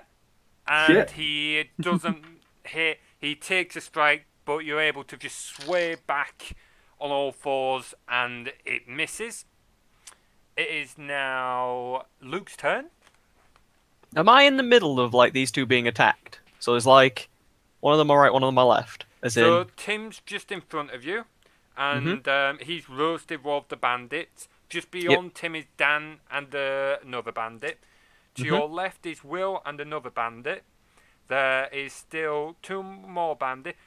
One just behind the one attacking Will, Yep. and one that's about 10 feet from you, the other side of you. can I go 15 feet past Will? In what direction? Left. As in beyond the bandit that he's engaged with. Yeah, like around the back of Will, basically. Around the back. Yes, but if you don't want them to have an attack of opportunity, you're going to need to use all 30 feet of your movement. Yeah, they can have an attack of opportunity. I'm going for a thunder wave when I get there, so. Okay, yeah, you managed to get around the back of them, and now looking back towards the path, you're just next toward the trees that you could use as cover if you wanted. You can see the whole fight taking place on the path. What do you all do? Cast thunder wave. 15-foot radius. Yeah, you can cast that. If you're aiming for the bandit engaged with Will, it would hit that bandit, the priest guy, but it would also hit Will. Yeah. Yep, that's cool. Trust me, it's fine. It's fine. He's a big boy. Yeah. Okay, remind me how you work Thunder Wave. It's a 15-foot cube originating from me. Anything that it hits, they must take a Constitution saving throw. Okay. On a failed save, they take 2d8 thunder damage and are pushed 10 feet away. And on a successful save, they take half the damage and aren't pushed. Okay. So you're you're going to cast that. Will, do you want to make a Constitution saving throw? Sure. Constitution. All right. What's your spell save DC? 14. 14. I'm I afraid got both 17. the bandit and the priest passes. I was 17. So everyone we'll pass. passes, so no one's pushed away. Do you all roll your 2d8? 7 plus 5, 12. So half damage to Okay. 6. So you throw out this thunder wave, and the two bandits and Will struck with this force, and they're not pushed back, but it's clearly knocked them about a bit, and they all take 6 damage. So I've taken 6 damage out of that, yeah? Yeah, Right. Holy shit. Why? because Why? Luke used the AoE spell. No, I get why. But I mean, But I don't get why. Because I can just heal you anyway. It is Fine, now chill. the priest guy's turn.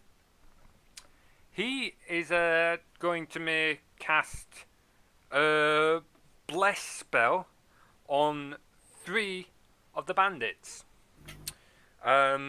These bandits are suddenly able to move faster, and their fighting becomes far more intense. Hang on. Okay. It is now. Well, I go back to my list. It is now the other bandits' turns. That priest is And- dying. He is going to take a shot at you, Tim, with a bow and arrow. Okay. That is a hit with a 21, and he is going to deal. Oh, I should organise my dice. He is going to deal 4 piercing damage to you. Okay. It is now Will's turn. that dude that's near me, that Luke did 6 damage to while doing 6 damage to me. Yeah. The sorcerer man. Hammer time. Make an attack roll. Autobots roll out. No, Autobots ain't rolling anyway, I don't think. Please don't tell me you rolled another one. Right. Not quite, by the sounds of it. A 2 We're not far instead. off. 2 plus 5. 14. 14. Okay. You've hit, yeah? Oh, that's alright. So I need damage now, yeah? Yeah. I need a D10.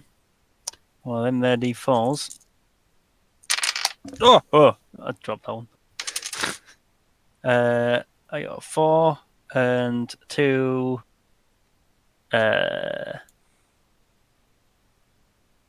Plus the one on fire, right?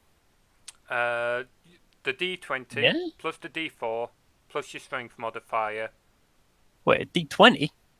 No, D10, sorry. D10 plus the D4 plus your strength modifier. The fire damage is separate. Oh, okay. Oh. Right, So 11 you still plus deal the the fire. 1 fire damage, but it's a different damage type. So, Right. Okay, yeah. Okay, so then 11, and then the fire's on top So of it. 11 bludgeoning damage and 1 fire damage. Okay, so you are kind of pissed off that Luke's just hit you with this spell as well as this bandit, and you're going to take out your frustrations on the bandit, and you're just going to cup your warhammer in 2 hands and go golf clubbing like rounders at him with his head, and you're just going to swing straight at his head, and it is just going to explode, and brains and bits of skull go everywhere. He is dead, sir. Yay. Suck it. Okay, it is now Tim's turn. So, that cleric over there, Yeah. I'm going to stretch my legs a little bit as a sorcerer. Oh. Okay. I'm going to do You're a still level in 2. Mantle of Flame, by the way. Yep, I know. I'm going to do an empowered level 2 chromatic orb. Oh, fucking hell. So Oh, first my comes the God, attack dear. roll. That's 13, 20. Hang on. What was that, sorry? 13 plus 7, so 20. Yeah, that's a hit. Okay, so here comes the fun bit. So it's 8, 9. And I need to note these down. This could take a second. 8, 1, 3, 3, and I can.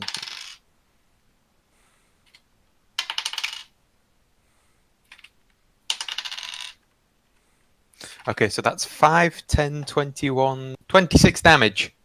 Can I point out, I know this is metagaming, I normally shut it down, but this guy was on 2 health. Oh, Well, he's not he's anymore. dead. He's got nothing no more. Like, There is nothing left. You're just gonna put everything together and enraged that your first attack didn't kill the other guy. You're just gonna go full on doing the exact same thing, pulling flames from your body and just burning him alive, roasting him. And this time there is nothing left but just bits of burnt bone. You've roasted all the flesh away, and he is dead. Dinner, boys.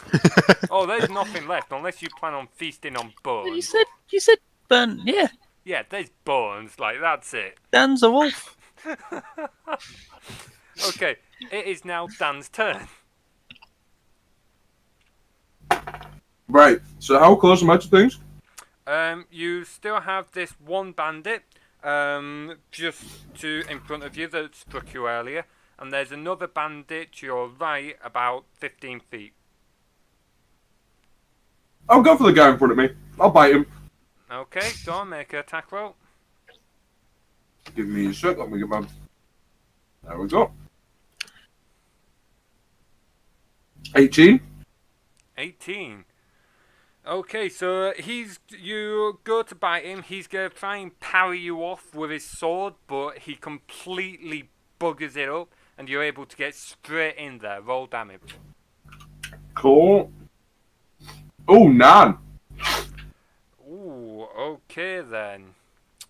So you just get straight in, you go straight for his right leg, and you just give it a great big bite, and it's pouring blood all over the place.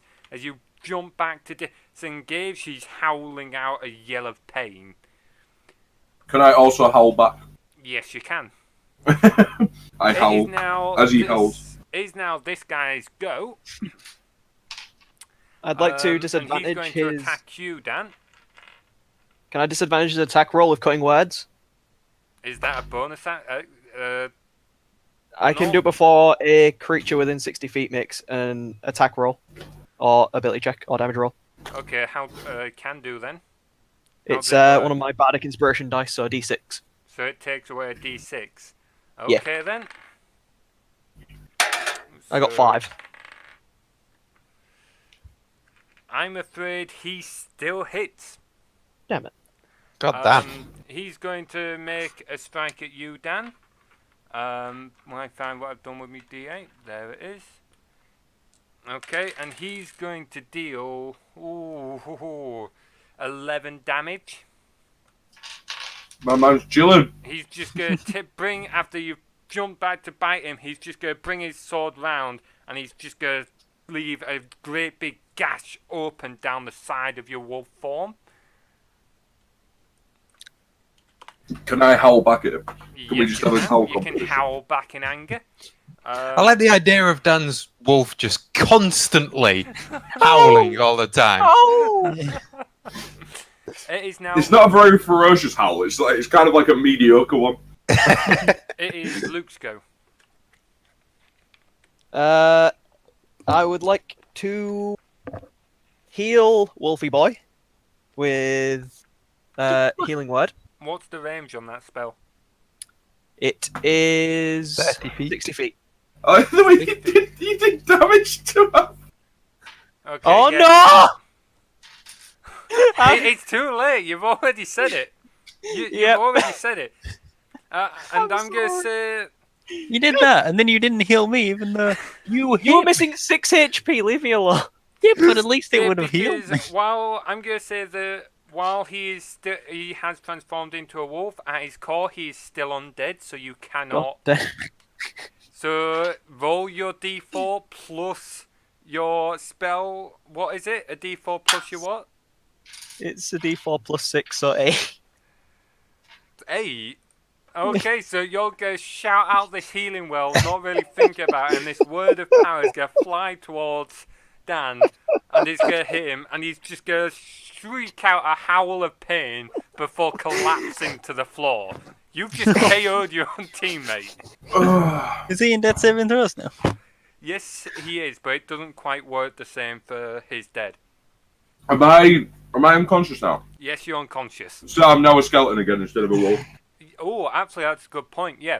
So you are a skeleton. I forgot your transformation works like that. That's kind of BS.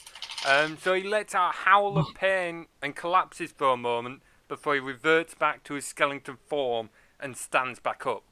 We back, baby. It is And then- now. That was my bonus action. Oh, was Wait, it? so you go back to full HP when he reverts back? Yeah, I'm now 19 HP as a skeleton. Jesus. Yeah, I know. It's kind of daft, but that's what it says. Go on, Luke. Then you've got to specify if you're going to make it your bonus action or not. He did. I did. Yeah, just do it beforehand, please. Go on. He did. Okay, did. fair. I'll take a crossbow shot at. Oh, I can't remember where they are now. Fuck. There The are one that- 2 bandits left. The one engaging Dan, and there's one about 30 feet away who's got half cover behind a tree, who's got a longbow, who fired at Tim earlier.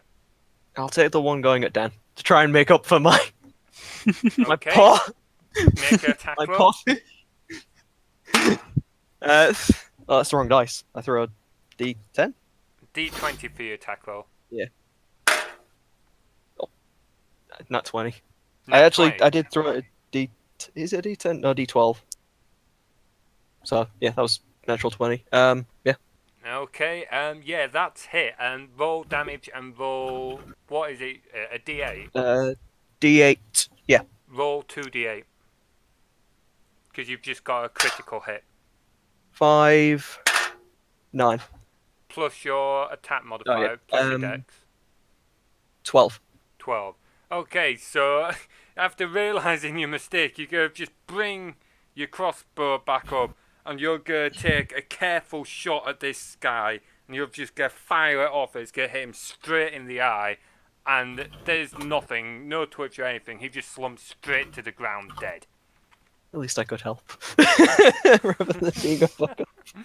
Okay, it is now another bandit's go. How many And left? He is There's going to one. poke out of the tree. Yeah, I thought. Yeah, And okay. he's going to fire an arrow at Tim again. Oh, God. Yeah, no, he completely misses. As he I am on leans 14 out, health. He fires and it just goes about a foot above your head. He clearly didn't aim properly. 8 I am on foot 14 man health. You might want to or change on stream. tiny little girl. Okay. It is now Will's turn. It's a good point. 8-foot Robo Man, or what is it? 4'9", 14-year-old girl. I'm gonna. How far away is he? He's about 10 feet. That's hammer throwing distance. He Yeah, You we'll can throw the hammer. throw your hammer, but you We'll throw can't add proficiency to your attack. You can only add your dex. That's fine. I'll throw it. Okay, make an attack roll. Oh, not 20? Not 20. Oh my god. Do you want to pitch it? I mean, No, I His believe back you. I believe you. Okay. Roll 2d10 and then add your dex. 2d10. I got a 6 and a 2, plus my dex, which is 3. Yeah, you don't get your 1d4 on top of this, by the way, because it's not a melee attack. That's fine. Okay, so what was it you said you hit him with? What, the hammer? Yeah, no, as in damage. Oh, 11. 11. Plus 1 fire, I guess. Yeah, you can still It's have still the hitting fire. him, yeah. Okay, so you're not even gonna bother looking at him. You're just gonna like throw your hammer back behind you, Force style, and it's just gonna fly towards him, and it's just gonna hit him straight in the chest, and he's just knocked backwards as he slams against the tree, and you can hear even 15 feet away some ribs breaking from that. Oh, I can't save them. It is now. It is now Tim's turn. Okay. I'm going to finish him off with just your standard magic missile. Okay, roll damage. 4, 5, 8, 11 damage. Yeah, no, he's dead. You throw out some magic missiles that just burst out of your palm and they fly straight towards him. And he just has time to look up and go, oh shit, as they just blast his chest apart and bits of ribs and organs and lungs fly all over the place. You guys don't mess around. And Wait, that so is- they're already out. and that is the last of the bandits dead. You all gain. Oh, hang on. I should have worked out beforehand. I'm just gonna say, just real quick, John. Yeah. I think your webcam might be a tiny bit too high. Your head keeps on like It- bobbing off the bottom of it. Okay.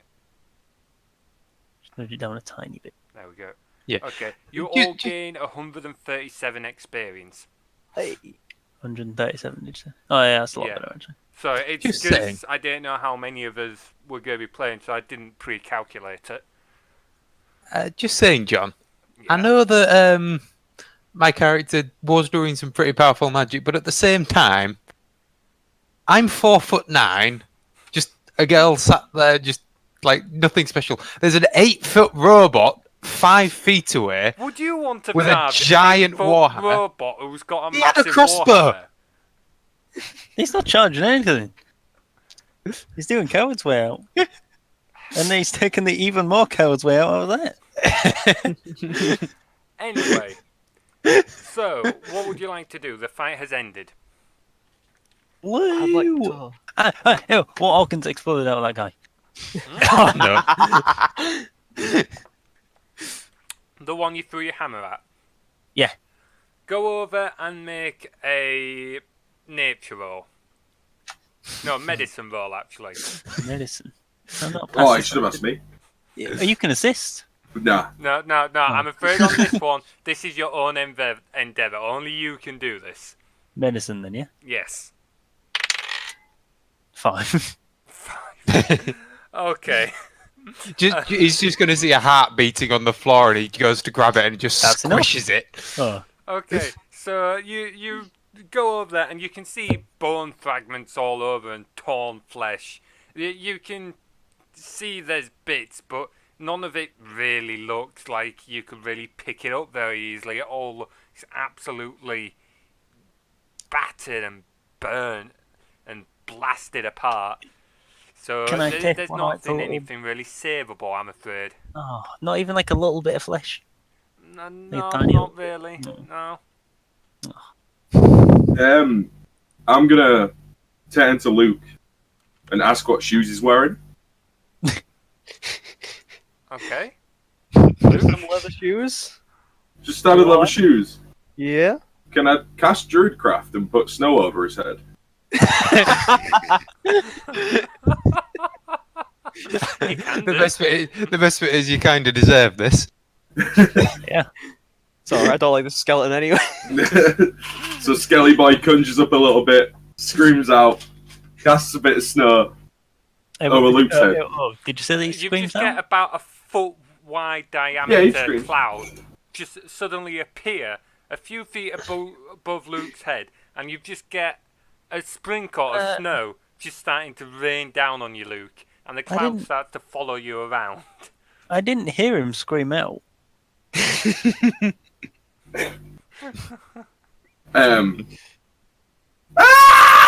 There you go. There we go. I can't be doing with this skeleton. I can't be doing with I very much can. What would I you just like? carry on, walk on. I just walk on, shaking my head. I'm going to join you in that. I'll join you third. I'm gonna loot the crossbow guy. Get some Yeah. bolts. You're. Unfortunately, Nothing. there's nothing left No to. crossbow. Oh, right, yeah. Yeah, there's nothing left to. There's no bolts left. Plus, he Fuck had a bow, I'm afraid, that is now snapped in half as well, so you wouldn't be able to use his arrows in your crossbow. You could take the strings from the bow in case your guitar ever, snaps the string. Oh, good. That's not what the strings You are can made. roll to try and recover your bolts back if you wish. Yeah, alright. I'll try to cover that one bolt back. Okay, hang on. So, unfortunately, the bolt snapped upon impact and it is no longer recoverable. Okay. Can I just say, I'm going to go back and pick up my hammer. I was wondering if you were going to remember to pick that up. Okay, what else would you like to do? Are you going to loot, or are you just going to carry on? I'm already way ahead. I'm just walking ahead. I'm with Dan. I'm just walking along. Yeah, I'm catching up after having to go back from. Okay. No, So I'll- you I'll just leave trail it back. as it is, and you don't bother Cover. looting or anything. So you just kind of wipe your weapons off on the ground, clean off the blood, just kind of chilling, and then you start continuing making your way down to Feldenhurst. To be fair, I did try to loot, but you said that there wasn't much left. I said there wasn't much left of that one guy. Yeah, that one dude who you that's fucking what, decimated. that's what I wanted Everyone to was just walking off, so you didn't want to be left behind. No, that's just what I wanted to loot. So you carry on walking. Not a lot happens. You just kind of chatter amongst each other, learning a bit more about each other, about your new party members. You don't get much out of the skeleton figure. He almost seems distant. The young 14-year-old sorcerer, however, won't stop talking about how she loves to blow stuff up and go complete overkill on things. You carry on walking to night. It's starting to get dark, and you know that you're still about another day's hike away, so you decide to make camp for the night. Roll survival. Jesus Christ. 9 plus What's my survival? 13. Oh, 7. 11. 16.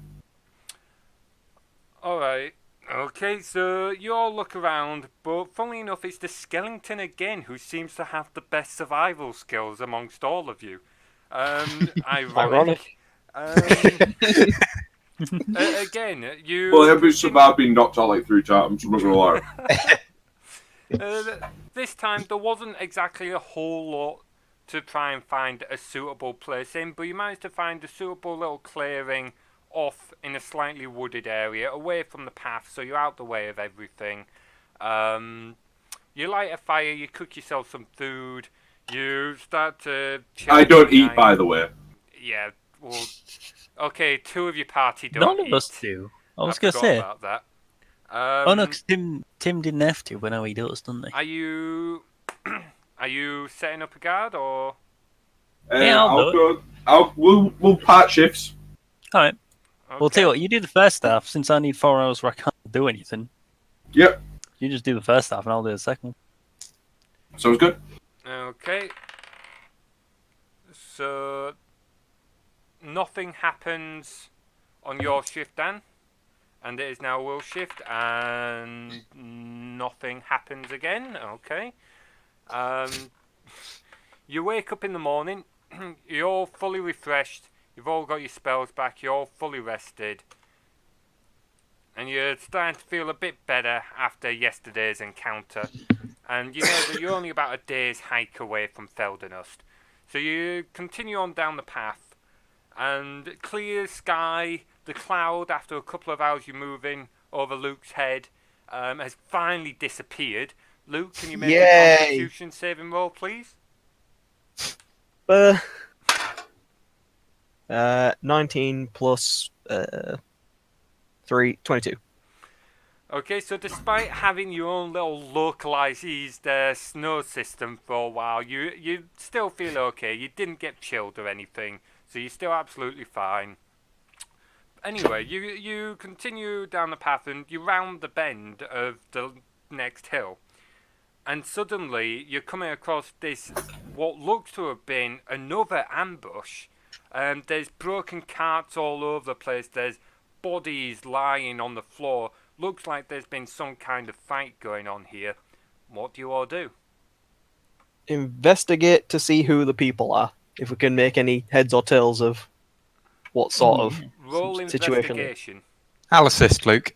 You can make your own investigation roll. You can all investigate. Oh, okay. Right. Oh, nat 20. 10, and then I got a 19 plus. I got 14. What is it? Investigation, did you say? Yeah. 19. Okay, so you all start to wander around. You can see that there was 3 carts and 1 wagon, pardon me, all of which have been broken. The ground has been torn up, but it looks like horses were present, but they're clearly not here now. You can see about 11 dead bodies, some of which were clearly soldiers, a couple of which look more like merchants. It's as you're inspecting more of the bodies that you hear a slight coughing, and towards the far end, leaned up against a broken chariot wheel, you notice a merchant, a youngest merchant, around his mid-20s, blonde hair, just laid back on the tree, blood pouring down his mouth, coughing, get up slightly. He clearly isn't doing well, but he is alive. What do you all do? Can I turn into a wolf, please? Okay, you turn into a wolf. Does that cost you spell slots, by the way? Uh-huh. Okay, yeah, you turn into a wolf. What do you all do? I'd like to go up to him and cast Healing Word. Okay, you all cast Healing Word on him. Mhm. Okay, so you wander on over to him, and he just kind of manages to look up at you weakly, not even having the strength to speak. And you kneel down, you've just put your hand on his shoulder, and you cast Healing Word. Can you just roll for me? Oh, as in D20 roll. No, the actual 1d4. Alright, 1, and then 6 spellcasts, so 7. Okay, so your hand just glows slightly on his shoulder, and you can just see a little bit of colour restore to his face. He's still looking really ill, but he's not looking as bad as what he was. And he just looks up at you and just manages to whisper out, "Thanks," before he falls unconscious. You can see he's not dead, but he is unconscious. What did he say? Banks? Yeah, Thanks. said thanks.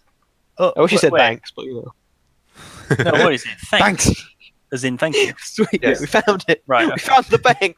It's been robbed. Damn it. These goddamn cowboys. What do you like to do?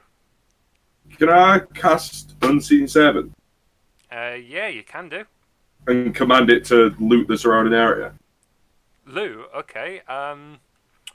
Okay, roll investigation for your unseen servant. Ooh, 14. 14. Okay, so while you as your party stand and discuss what you're going to do with it, you send off your unseen servant, and you can just see this slightly shimmering force, just mostly invisible, but just a slight shimmer, like heat waves, start to wander around almost and start to pick things up and put them down. Just bits of broken wheel, a shoe, just trying to find something of value. And you leave it to it. What are you guys going to do in the meantime? I think one of us should, try and bring the guy with us. Okay. Yeah, I'd be sure. sounds good. Okay, do you want to make a strength roll, Will? Yeah. Okay. What's my strength? 20. Try it. Unnatural 20. Oh no. Yeah. Okay, so you put your warhammer away. You've just kind of fastened it to your back, and you've just reached down and gently pick it up, almost as if holding a baby. He's really light, funnily enough, considering you're an almost 8-foot warforged, sturdily built. He's almost as light as a feather for you, and you'll have no problem carrying him. Would you like to do anything else before setting off? I'm going to investigate, see if I can see any footprints going around. Yeah, roll investigation. Where's me bloody deep? There it is. 12. Okay, so you can see a lot of footprints and torn up ground and broken equipment and so on, and you can see that something went down. It's a little hard to tell. You think it's somewhat fresh. You try and look for a trail to see where people have come from, where they've gone, stuff like that. You think you can see a trail of footprints heading more towards the west, but it's a little bit tricky to tell, and you're not overly sure on that guess. Fair enough. Shall we continue and head towards the village then? Taking this person with us? Yep, sounds good. At this point, Dan, your unseen servant comes back. The only thing it's really found is a dagger, just a generic dagger, but even then it's slightly bent and it's rather blunt. You get the feeling that whatever happened here, it has already been pretty heavily looted. Can I try and throw the dagger? You can do. You are a wolf at the moment. Oh, Yeah, exactly. That's why it'll be funny. So, how are you going to do that? Explain. I'm gonna hold the handle in my mouth and then yeet it, like literally just snap my own neck and yeet it forward. Alright. Even if you take max damage doing this, it doesn't matter. 'Cause Roll it'll just be max D20 plus dex at disadvantage. Can I assist? How much disadvantage minus what? No, disadvantage means you roll it twice and you use the lower number. And tell me Ooh. if you get a nat 1 or a nat 20, not the unlikely to get a nat 20. No, I got 13 and 14. 13, 14. Okay, so as this dagger kind of floats towards you as your unseen servant gives it to you, you just kind of grab it in your teeth and you growl at your displeasure, and you just kind of snap your neck to the side and manage to throw it not too far, about 10 feet, and it skids along the ground a bit, and you just kind of growl as if to say that is not what you wanted. At I which am point going. your servant disappears. I'm gonna go and pick that up and try and throw it further. Okay. Do so. You can try and throw it. Are you trying to throw a specific item or just far away? Yeah, love it. You've just thrown it far away. Okay, Yeah. roll d20 Maybe I'll plus hit a bird. strength then. If you've just throwing it, if you're not throwing a specific item, you're just aiming to chuck it. Use your strength. Wait, what would you say? A specific item? No, if you're trying to throw it at a specific thing, like at a person Oh yeah. or a tree or something. No, I'm not. No. Okay. Oh, 20. Not unnatural. Unnatural trait. 15 Okay, plus so 5. you just pick it up, you kind of examine it and look at the wolf for a second, and then you just kind of take a thrower's stance, hold it behind you, and you just hurl it for miles. And you can see it's not flying straight, it's flopping through the air because of its bent shape. But you can see it landed a fair distance away. You think you got it a good 90 odd feet, to be fair. Oh, that's disappointing. I'm not gonna be able to hear if it's a bird. Oh my god. Anyway, so you what would you like to do? Can I pause just for a toilet and drink break? Yeah. Nice. That's not a bad idea. Actually, I might go pee. All right, you guys head to toilet and pee, and have a quick Yeah, I'm break. ready for that. I don't have an AFK. Oh, I do have an AFK scene set up. It's, Oh, it's not. do we properly have set any viewers, John? up. Well, at 6 we did have 7 a minute ago. Oh, what? We actually have 6 people watching. Yeah. I'm one of them. Jesus Christ. Oh, right. I mean, I'm one of them as well, actually. Yeah, I just I'm one of realised. Great, Dan's guys. one of Really them. makes Dan's me feel probably good. one of them. Anyway, so we'll be back in about 5 minutes. I'm just going to stick on the AFK scene and we'll be back in a few minutes.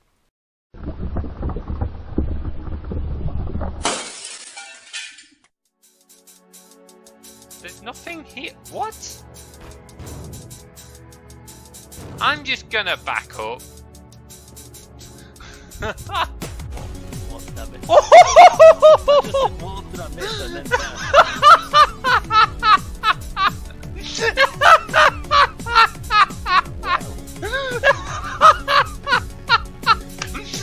Oh my god! No, but I've got another idea. oh, he's going to teleport or something, isn't he? Oh, what?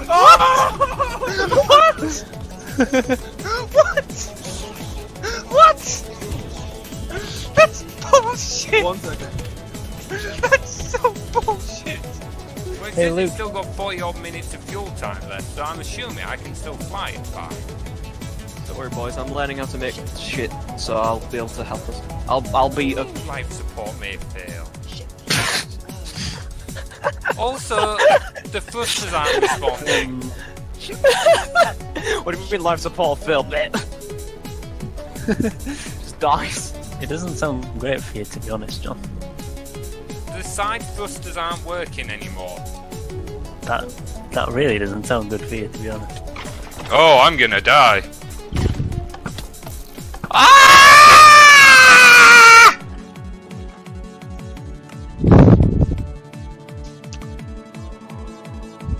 Fuck!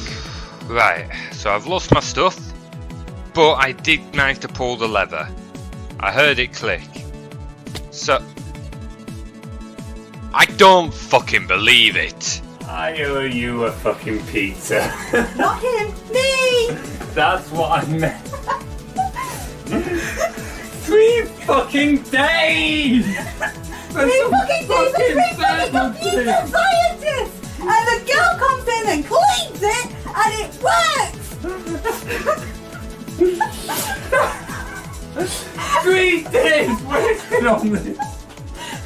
I had to record a crappy video on my phone earlier to put up on YouTube to apologise for this shit.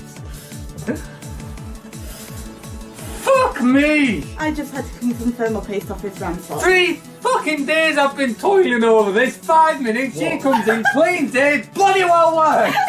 Calming down a bit. No, it is bloody well not! Oh, for God's sake! It's calming down now. He sends in a fucking stone golem. Oh, he's got a fucking healing salve too. Oh my fucking god. This is just not. This is bullshit. This is utter bullshit. Always open the door. Church of Shane, do you want me to shoutcast John's adventure? Alright, let's get my shoutcasting voice on. Ba, ba, ba, ba, ba, ba, ba, ba, ba. Oh, there is a shield also on top of the truck.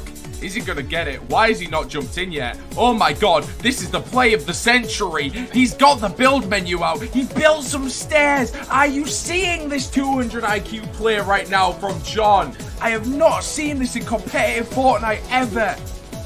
He gets lucky with the RNG, gets a slab and a minigun along with some wood. We'll take you over to a commercial break right now. Monster sponsors this event. Great energy, great taste, love the feeling. These stairs might prove difficult for Jonathan as he is now on the low ground of Tilted Towers. But he's underground, fully protected right now. He's weighing up his options of heavy ammo items. He could use the new hunting rifle. During this downtime of Tilted Towers as he explores, we shall look around the map further. As you can see, Tilted is within the zone. Oh, we have some action here. He pulls out a shotgun. He's in a fight. His shield gets popped. He pops the enemy shield. This is a good shotgun fight. Great mechanical play with the jumps. He's behind the box. He gets the reloaded. He gets shot, unfortunately, from the other angle. John places 14th in the greatest tournament for Fortnite ever existed. He shall get the great prize pool, but unfortunately not get the top 10 of this tournament, and he shall get defeated by the likes of X-Just and his teammates. What do you feel like the downfall of your gameplay was to place 14th in the biggest tournament of the year? Well, no, think. You remember how in TF2, how on the payload that there would be like 3 maps that you would go through? It's kind of like that. It's like a best of 3, isn't it? It's like a round robin thing. Yeah. So there's this Orky train that's got like all bombs and stuff strapped to it. Because I'm not using the rockets from the Stormboys kit, because I'm using the Stormboys for my commandos. So I've just got like a bunch of like Orc bombs and stuff just sat around. So I'm going to strap all them to a train. The idea is one team has to try and get that from one end of the board to the other, like 3 times over like different sort of terrain arrangements and stuff. And then the other team has to try and prevent them.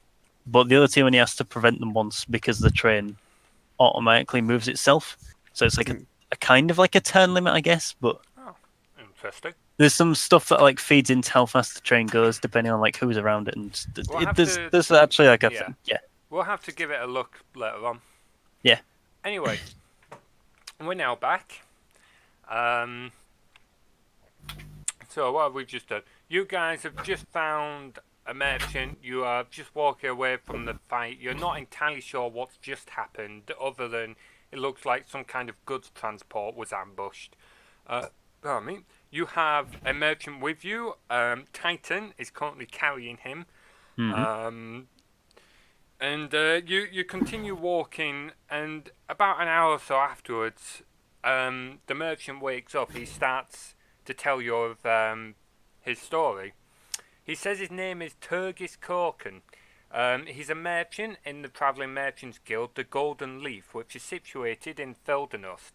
The Golden Leaf, he explains, is a guild that handles the passive goods between the cities and the outposts within the Shielded Islands. He explains that his transport were delivering a bunch of food. His transport was delivering food to the city of Karnag, and the lady in charge was Dania Leaf, who is the daughter of the guild's master. He then inquires as if she's with us at the time. Nope. Mm-mm. Well, I mean, that depends. How What much do you is the mean by it information worth to you? depends? Pardon? Well, I've already How said much no. is the information? No, you didn't. How much is the information worth to you? You're charging an injured man? How Wait, do I look like Why- I have anything Why I is he can alive? pay He's you? alive because we kindly brought him back to life. Ignore him. You, Can I little just pull one. Titan over to the side? Is Dania here? I can't see her. She isn't. No. No, we didn't see anyone. What did of she everyone look like? else? Well, there was a lot of dead people, so Oh, wasn't no. particularly good. What? I know. I didn't even find anything to Louis. Shh! Shut up! What of a middle-sized young dark elf woman? Was she there? I don't recall seeing anything. I try and explain, but forget I'm a wolf and just start barking and howling. Why do you have a wolf in your company? I'm Oh, just gonna say don't it's worry, worse it when will- there's fireworks. I mean, why don't you have a wolf in your company? It's He doesn't worse have when he's anyone in not a his wolf. company. We had guards, but the dozen Had. guards were slaughtered as they were ambushed. And all I remember is being knocked in the back of the head, and that's the last thing I remember. Well, I mean, your guards are dead and the wolf's alive, so who's the real winner?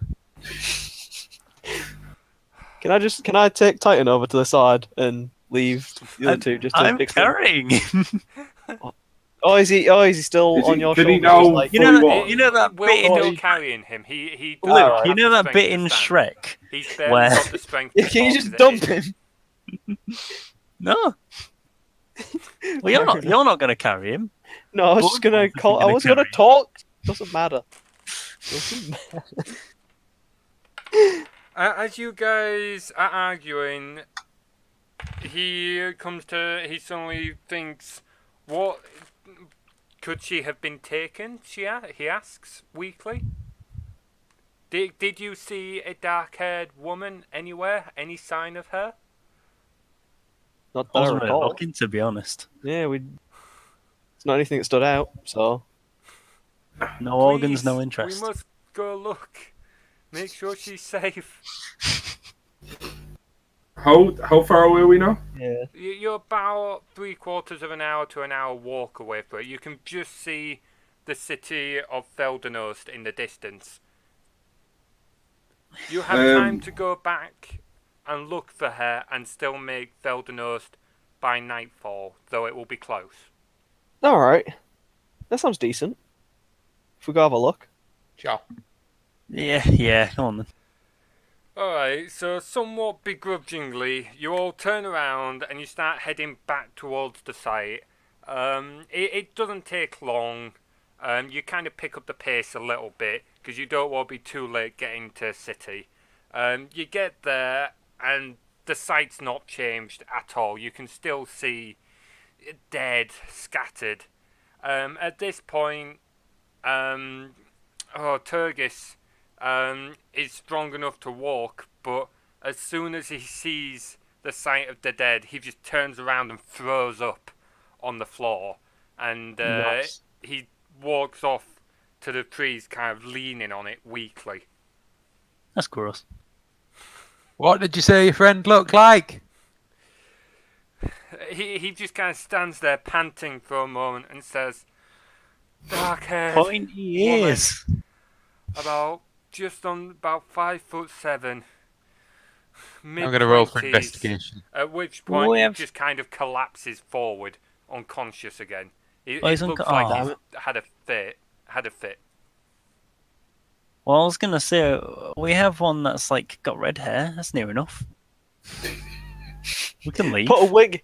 Use some magic. You can do it. All investigation. All of us, or just him? All of you, to look 21. for this woman. Investigation. Oh, I missed the box. That was 15 plus 2. 17. 7. I like threw it at the box, missed the box, land on the floor. it. I got a 2. Disappointing. Okay, so a 0 while you're modifier. currently just staring at the tree, wondering if the woman is just like hiding up at the top of the tree. Where the birds are. Dan, you're sniffing around as a wolf, but it's not quite occurred to you that you're not familiar with her scent. Yep. Tim and Luke, you start turning over the dead, but there's no woman there, no sign of Dania. I guess after I realise that I can't smell her out, I just go over to the guy and start licking him as a wolf. Okay. That's could be beating on him, I guess. After a few licks, he kind of stirs and wakes up. And he just starts to like softly, weakly lift his hand and just pat your felt slightly. And goes, Oh, he's into it. "Good doggy." And then just falls unconscious again. Tyne, you're gonna have to pick him up again. That wasn't an no. No, we're still looking for the person, aren't we? No, we just You did. cannot see fine. any sign of Dania. Right. I like how real life Will is so like out of it in the same way his Oh, character way. was, just looking at the tree. Like, oh, how are we supposed to be looking for her? We've looked. I'm finding it a lot harder to stay focused while like sat here than I was when we're all in the same room. So, right. Well, we've already.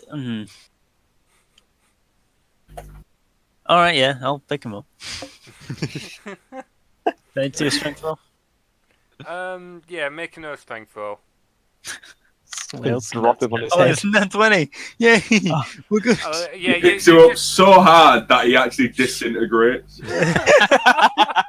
Yeah, no, you just pick him up, and this time you don't even care. You just throw him straight over your shoulder. You just carry him like, yeah, come on, pal, you'll be fine. You'll be fine. not realizing that in Sounds doing a so bit you're too actually friendly for making me. him look at the sight of his dead friends, and Yeah, that he sounds just- like me actually. Change your mind. and he just kind of becomes limp even more. Just before you go, you do notice this time that with these investigations that the tracks definitely do lead west, and you could tell that there was definitely a large party. You guess around a score of people, but it's difficult to tell. Oh, what a score! A score is 144 people. A score is 20. It's not. Sure, pretty a sure. score- Here goes the Googles. Yeah, Oh, it is. a group of 20 Funny, items. yeah. There you I go. could have sworn it was 144 No, people. it's 20. Oh It's no, not gross is 144. Yes. It's because they smell bad. Anyway, It is from the year. you realise that there's 1100. nothing here, and despite this poor man's slightly delirious state, there's nothing for you. All you know is that the woman he's talking about is not present. So you start heading back towards Feldner. It's getting to afternoon, and you have to pick up the pace. You can see the city in the distance, and you're just getting there as the sun is starting to get down to sunset.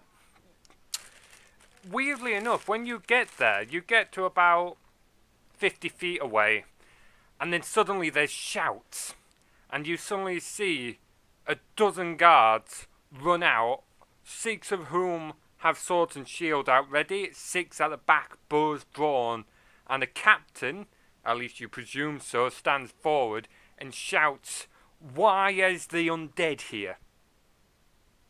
You Isn't don't it- want to fight. I'm a wolf. He's a wolf. Don't Matt try gave and me- deceive us, we know that he's undead. He's He's one a- of us. We've come from Lord Stenfast. I know don't who wanna you fight are, us. the walking mountain You makes it hard to miss. You're not gonna like how this ends. I We bring a I friend. transform back to my normal self and drop my weapons. What's your name, Skellington? What I is it? reply- I didn't actually know your name. Jim. Jim is my Oh, name, yeah, sir. yeah. I do remember that. Jim. Actually. Whose name is? Oh, I don't know. And Tim's. he's with you fools, is he? Hey, It's not very nice, but yes. We do bring a friend. He was in a wagon. Well, we assume he was in a wagon. He wasn't in a wagon when we found him. Spit He- it out, be clear, man. Or This child. person that Titan is Why do carrying. you have a child with you as well? There was a weird adventure here, okay, but we've brought Tegis he got Cork on the birthed merchant out guild. of a dragon and just. The dragon didn't feel too good, disintegrated, and this was left. As you talk, you suddenly hear Turgis moan on your shoulder, and that's when the captain first notices him and says, that man needs help. Fine. You two, he points to 2 of the soldiers, go get him. And 2 of the soldiers approach, and they take Turgis off your arms for you, and they take him back inside to see a doctor. It's at this point the captain stands forward. The rest of the men behind him are still armed, though, and he's just going to go, "Alright, fine. I don't know who decided this motley crew would be able to help us with our troubles, but it's over my head.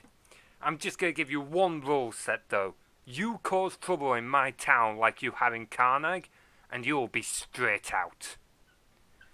I'm 14. Can I What ask kind him of what trouble am the I Might going to as well cause? just leave now. That's. Can I ask him what the weather's been like recently? No. Yeah, no, you can do that if you Oh, want. It's- no. The weather's been fine of late. Why do you ask, Skellington? No reason. I don't He likes it when it's He's sunny. just going to sign and say, look, I don't know why you have a undead with you. I don't know why you have a small child or where your Dragonborn friend has gone. We were informed that you were coming to help us. And yes, I do need you for help for tasks, but know that I'm not happy with this arrangement, and if it was me, I would not have agreed to this. Can I At try which to point- persuade him? Take it more lightly. Do you all try and persuade him? Yeah. Okay, roll persuasion. Oh, it's very dark. 14 plus 8, 22. Okay, so you've just kind of stepped forward with your hands raised and just kind of like, just calm down. Don't worry, we're not going to do anything. We're here to help. And you see his face, he's still tense for a minute or two, but then he relaxes slightly. Alright, maybe I might be being unjust here, but I've heard about some of the things you've done in Karnag. I've heard about some of the troubles you've caused. It was mainly accidental, but we'll try and keep things under control. I'm just going to look over at my party and think, what did they do? Who am I travelling with? I'm just gonna say, I'm in danger. So, are we now walking into the town? He's going to invite you inside to the guardhouse. The soldiers are backing off. He's still terse with you. He's clearly not happy, but he's All right. not as aggressive as what he was a few minutes ago. Luke seems to have calmed him down. The Alright, I guess I pick back up following- my weapons and, like, holster them. I guess. Yeah. Okay, you holster your weapons. All the guards seem a bit more at ease with all your weapons put away. You walk into a guard room where Captain Firth gestures for you to stand to one end while he explains the situation. So, you might have noticed that we have bandit issues surrounding the island. a little bit. Yeah, we ran into the problems with the. I've been here 2 days and I've already had to kill 2 of them, so... Yes, well, unfortunately, the south is far worse than the north. For some reason, we've always had bandit problems, but over the last year it has been getting progressively worse. And we don't know what is going on, but over the last few months they've become even more organised and seem to have been acting as a single group. We believe there might be someone rallying them, but we know nothing. All we know is that all our goods transporters are being hit, our weapons, our food, raids are being made on the countryside to farmland down south, and we don't know why they are doing this. You're the captain of the guard, aren't you? Yes. Should probably warn you that that guy that we brought with us, his caravan did have a good dozen guards there, and those guards aren't alive anymore. Clearly they got hit by bandits. I feared as much. They wanted a pointy-eared person. No, he wanted a pointy-eared person. Pointy person? Yeah. Daughter of the Daniel. Merchant Guild. Yeah, Garnier. Dania, yes, she was in charge of For that toast. caravan. Please don't tell me she's dead. We don't know where she is actually. We Well, can't guarantee that she's dead. We saw a lot of dead people, none of them fit the description that he gave us. Of a dark-haired young woman? Yep, Nope. nothing Was was she- there. Was she or was she not an elf? No, she wasn't an Have elf. I just sort of made this up at You some point? made that bit Because I up. thought that. I You genuinely just made thought that bit was up. Okay. Oh, this is sore news. Danier's gone missing. Well, I'd put him on Alright, the kidnap I'll village. go look into this tax further. For now, What was- I need you guys to go to a tavern.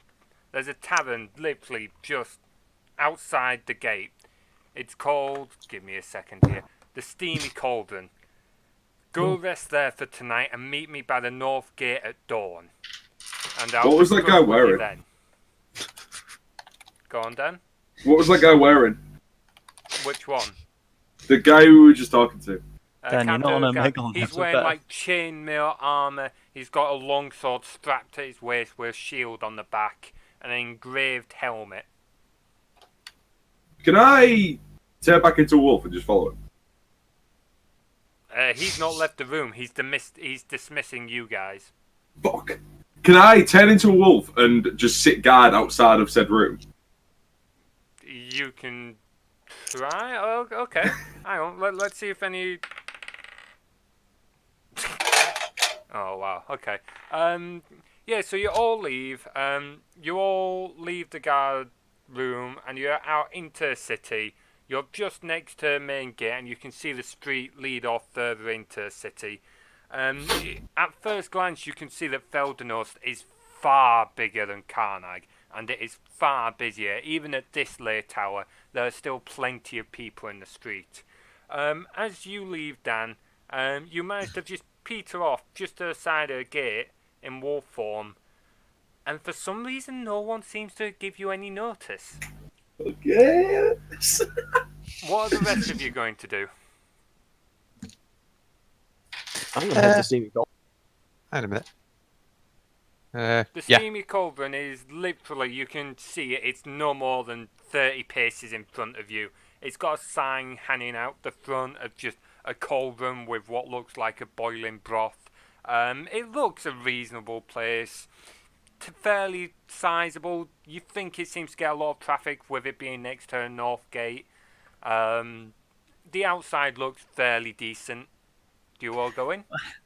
Well, I don't know Yeah, about you sure. lads, but I mean, if it's already like a big sort of like chain sort of deal, I'd rather go for like the niche local businesses. It's getting a lot of business as it is, you know. The niche Find look. somewhere else. My man's out here supporting the little guys. As a big How is dude. any new business supposed to get started when they're taking up all the business? Just looking at John's face. on Yeah. screen. It's beautiful, isn't it? This is the best thing. So what are you going to do? Are you going to keep Stan talking? I'm in I the don't know, I Steamy mean, Gold. if you two are comfortable supporting big corporations, that's fine. I'll come with you. But I mean, just wanting to make my opinions known. Anyway, you You walk go in, with and it. as soon as you walk in, you can see there's a lot of people in the room. You can see at the far end, there's stairs upwards with a bar in front of it. To the right, you can see what looks like a slightly raised stage. There's an old bard, or he looks like a bard, more of a storyteller, telling some story about it's actually the reason why the island has the name the Shielded Islands. You can walk in and get a room for a night, or you can buy drinks or listen to a story. I want to listen. I'm You all- buggering off to get a room. I'd Okay. like to go ask the barman how long this guy's gonna be here. Barmaid. You should Okay. not have mentioned that.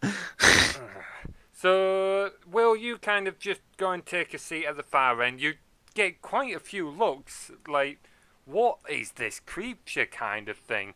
But no one says anything because they're all kind of intimidated by your size. Tim and Luke, you both go to a bar. Tim, you get a room for the night. That will cost you 2 silver. The barmaid agrees. She takes you 2 silver. She gives you a key and she gestures for you to go upstairs, saying your room is room number 2. Of which you can go up there now, or you can stay downstairs if you wish. I'm just going to go to bed. I'm not putting up with any rubbish that's going to happen. There's going to be a bar fight and I'm not getting involved. I just want to know when the other bard leave. You ask about him, and she says, "Oh, old Brom there. Yeah, What's his no, name? he's here every week or so, but he's often there for a long time. He probably won't finish till late, I'm afraid." Ah, okay. So as you're talking, he's kind of made himself comfortable on stage, and he begins his story. And it's the story of what originally happened to Shielded Islands. And he starts the tale with explaining about the gods and how the gods used to walk on the many islands that surrounded it, talking about the beauty of the surrounding landscapes, not just the single isles, in fact, and how the gods would work with the humans to create better life, and the humans would pray to gods. However, one god sought to rule the humans, and this broke out into civil war. And during this war of the gods, the surrounding islands were smashed by such godly power that there was nothing left but the rocky teeth that surround the islands that prevent any boat from getting to the shielded islands other than through the Karnag port. And it is for this reason, he finishes the story, that despite being a single landmass, Can I roll suggestion on this, man? Oh, I, Okay, oh, suggestion. no, let me finish. Sorry. It is for this reason, as he finishes the story, that the Shielded Islands is known as the Shielded Islands, for the rocky outcrop around the landmass is a protective barrier against boats and invading forces.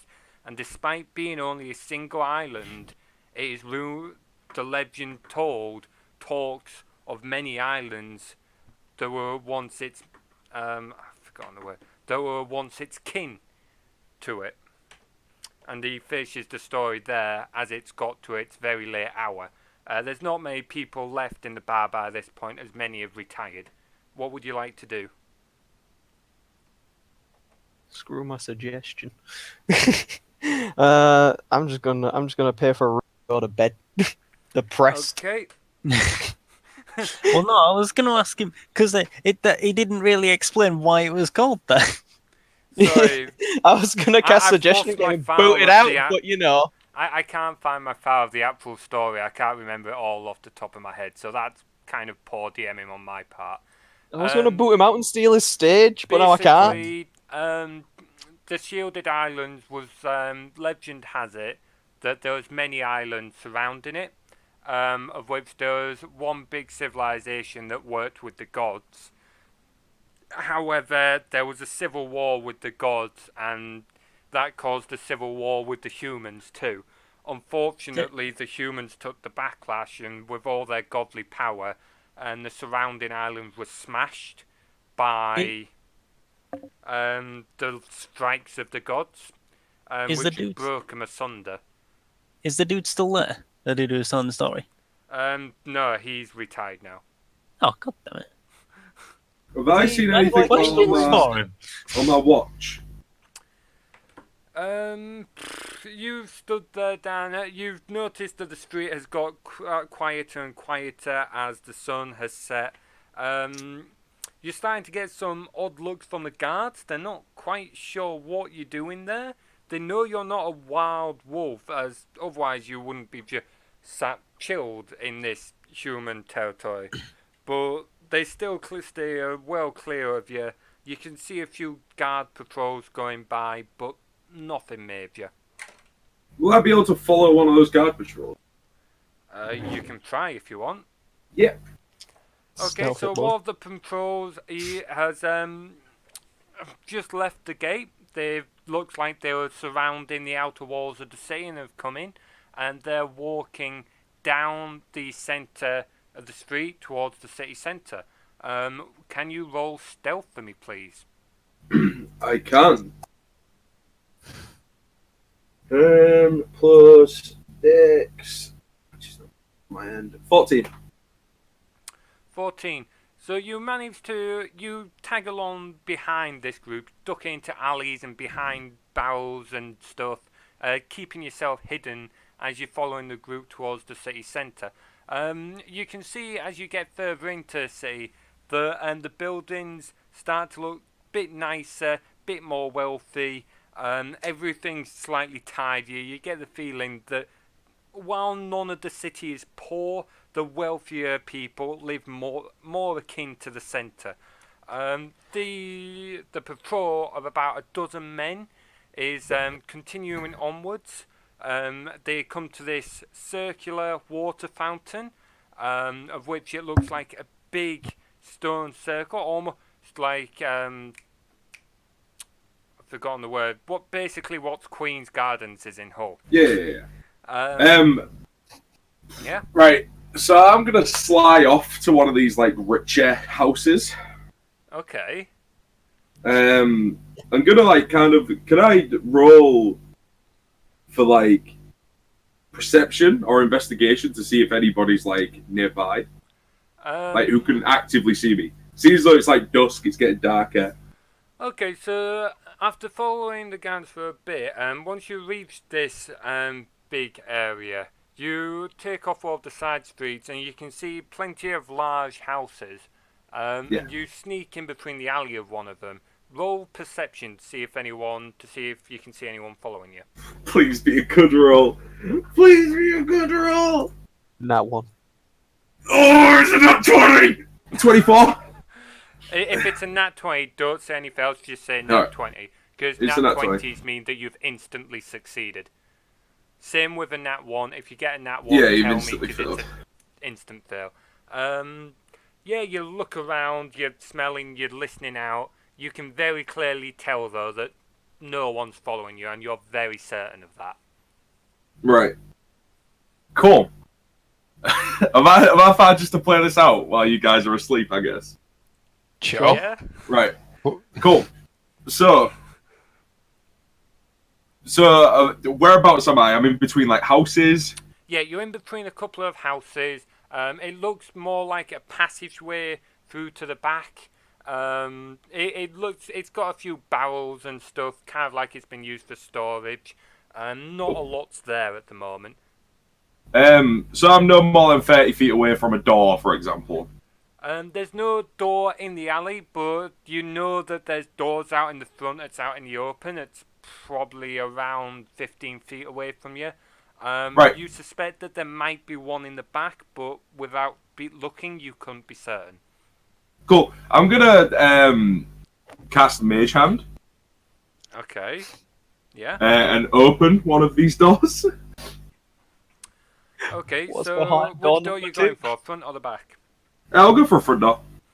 Okay, so you cast your mage hand, it snakes around keeping low, and it goes over the barrier, round the side, over to the front door. You can't see it, but you can sort of sense it, and it just tries the door, but unfortunately the door's locked.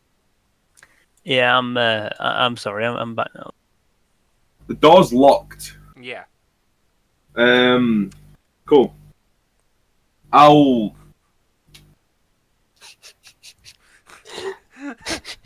What's happening here? That's trying to break into someone's house. Oh, I'll send off my unseen servant to find the back door.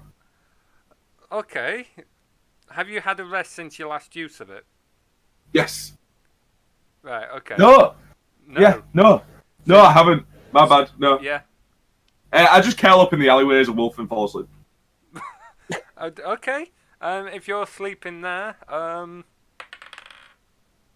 yeah, no, you're completely undisturbed for the night. No one sees you. Nothing happens. You're completely fine. Man. Sleep in the street. Just sleeping in the street. Fuck, I was really hoping that these people were like they was in such a posh area that their door was like unlocked. Just chilling the house. Yeah, I wanted to just fucking sneak in as a wolf and just steal loads of shit. Oh, fucking hell. Anyway, so the night passes by. You all rest soundly. 3 of you in the inn. 1 of you decided to sleep outdoors after trying to break into someone's house.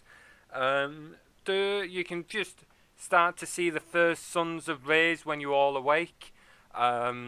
You know that you need to meet Captain Firth at the North Gate at dawn, which means you've probably got about 20 minutes or so before you've got to get there. What are you all going to do? I'll just head. Am I aware that these guys went to the tavern? Yes. Yeah, I'll just head Also, there. Dan, you reverted back to your skeleton form Yeah. overnight. Yeah. I'm just gonna wander around town and go back to the tavern and kind of get most bloody mucky looks along the way. sounds like a plan. That sounds like a dice roll. Sounds like me getting into a fucking fight. Lucky Yeah. for you, not Aw. many people are up by this point. The only person who sees you is a nearby baker who's just kind of like taking flour inside, and he just looks at you and freezes in terror, unable to move. When I see this baker be really scared, can I break my own arm and then use it to wave with the other arm? Roll perception, see if you notice this. Roll perception. 18. For fuck's sake. Okay, roll strength and then roll constitution. Jesus, you really don't want him doing this. Strength 6. Constitution? Constitution is 14. Okay, so you grab your own left arm and you try and pull it out in sort of like a deranged dance, but you can't like undo the joints. So Fuck. you've just scaring the crap out of this poor baker who's just watched this deranged undead trying to pull his own arm out, and he just suddenly unfreezes, screams, turns around, runs back inside. Hang on. Where Please did we don't call the put it? police. I'm a good man. Oh, for I fuck's promise. sake. Yeah, he turns around, tries to run inside and runs straight into the doorway head first and knocks himself out.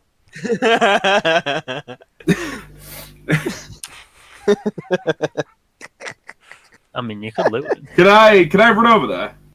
Yes, you can if you want. And can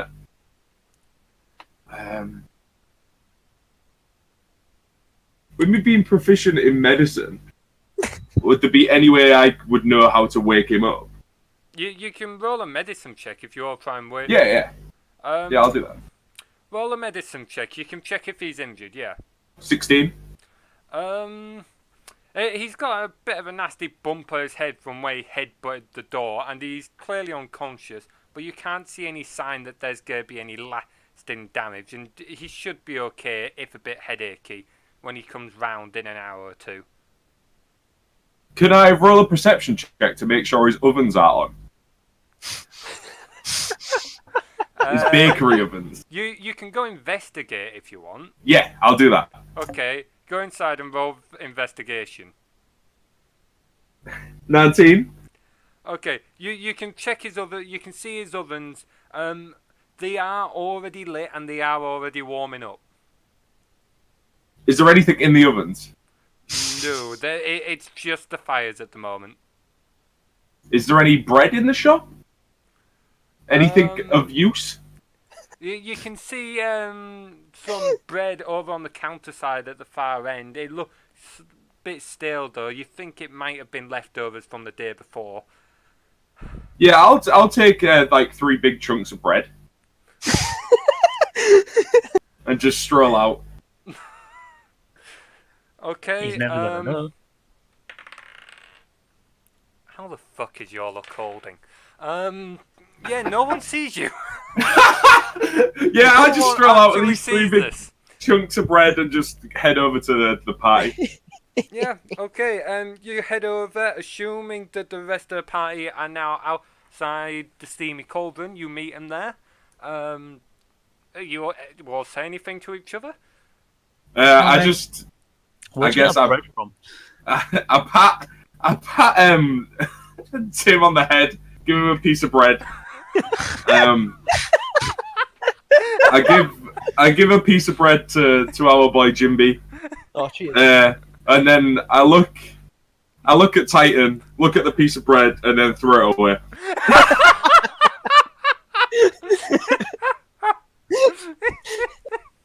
I feel heartbroken. Oh, boy. And then he, do you say that? Yeah. No, that's I shrug my shoulders and just carry on walking. Oh boy, I sense an interesting group dynamic coming about. Anyway, after Interesting this group fight coming on. interesting conflict, you turn around, you notice that there's a couple of people by the north gate. One of them you recognise as Captain Firth. Another one is a short man. He only looks to be about 5'5", ordained in really nice noble almost clothing, and with a fancy hat on his head, little feather poking out of it. He is looking rather old though, like mid to late 50s, greying hair down the back. He don't know what old is, boy. Can I Do just you say, want to go talk to him? I'm gonna go and pick up the bread. You can't eat, fam. No, I don't. No, I don't want it for that. It's for the birds. No, it's for someone else. Oh no. I noticing that this guy is pretty prestigious. I understand my place in the town and kind of just stand behind the rest of the party. Okay, so I guess it's me and Luke I'm gonna- approaching them. And Titans walked off to get bread. Yeah. Titans walked off to get his bread back. Oh boy. And the counter guard's just kind of glaring at Jim and Titan as if to say, why am I stuck with these fools? The old man is just kind of swapping his look, looking at each one of you in turn, looking slightly worried, slightly hopeful, and slightly concerned. As you wander over there, Captain Firth introduces the man as Almond Leaf, the master Almond of... leaf.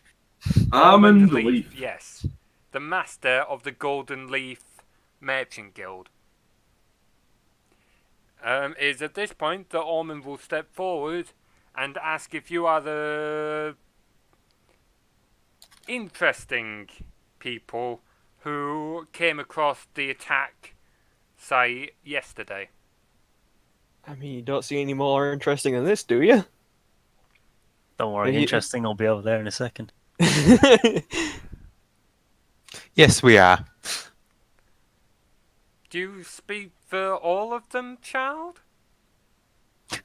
I mean, if you want me to speak for all of them. He I, looks like in he's the about back. to say no, and then he looks up at Jim, and then he looks at Titan, and then he looks at Jimby and says, "What I've about got- you, sir?" Yeah, I can speak on their behalf. Yes, this misfit bunch we're the ones who ran into the dire situation with Tagus yesterday. Now that I've got Um, my bread, I'm gonna move over there. Just saying. Stomp over there, destroying Oh, yeah. the pavement as he goes. Walking straight up full force. He says, "I would Stuff like about to a thank foot you away from for bringing Turgis back. I am at least happy to know that at least someone has made it back safe and sound. However, I have been informed that you searched for my daughter, Dania, and there was no sign of her. Oh yeah, We- she's dead. We suspect that she might have been taken by the attackers. And so, Captain Firth here has said that for his first task for you guys, you pleasant people, he will request that you go locate my daughter, as well as finding out additional information about the attackers. Do you have any? Do we have any knowledge on where to look, or is it just go and find it out? I wonder. I am glad you asked that, he says. Oh no. I do have something that may be of help. And at this point, he takes off a big fancy necklace. It's got a silver chain with like a golden ring at the bottom of it and a clear crystal embedded inside this golden loop. And he just kind of holds it level in his hand and waits for a moment or two. And then the clear crystal in the middle suddenly starts to turn red on the right-hand side of the crystal. It's like a mood ring. Yeah, Can I roll Arcana to find out what this is? yeah, you can do. Roll Arcana. Can I do the same? Yeah. Nah, 20, baby! Can I do the same? 23. I don't think Okay. anything- Well, you can worth if you want. 13.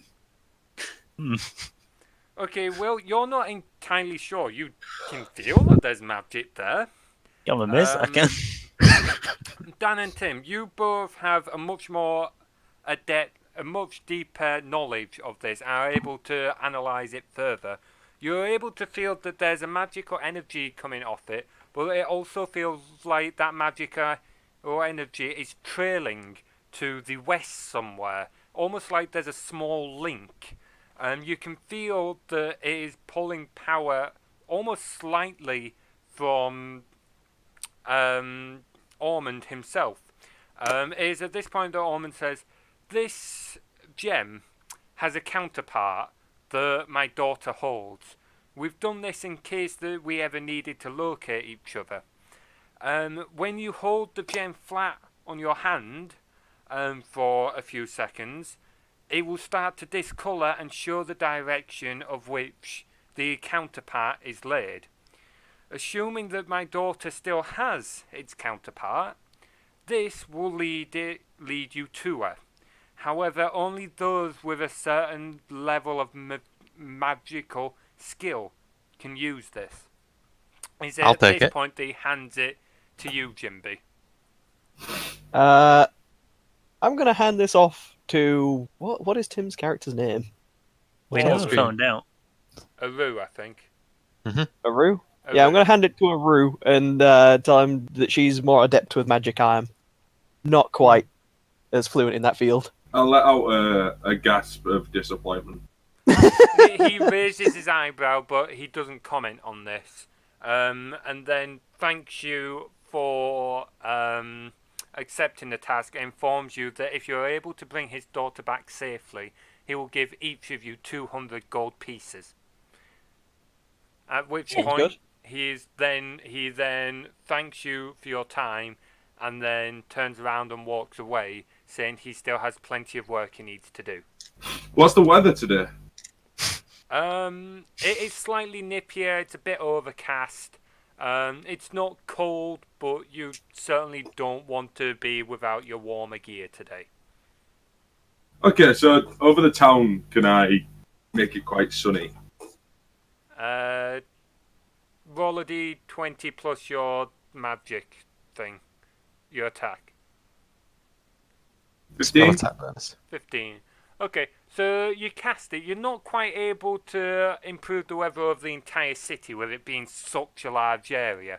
But some of the clouds do clear away. The sun comes out a little bit. Certainly over this block at least, it's suddenly a lot sunnier, and it feels warmer as the light of the sun hits you more. I point to the team, point to the sun, and be like, look, that's the colour of gold. What? It's the colour of how we're going to get paid. I applaud in enjoyment.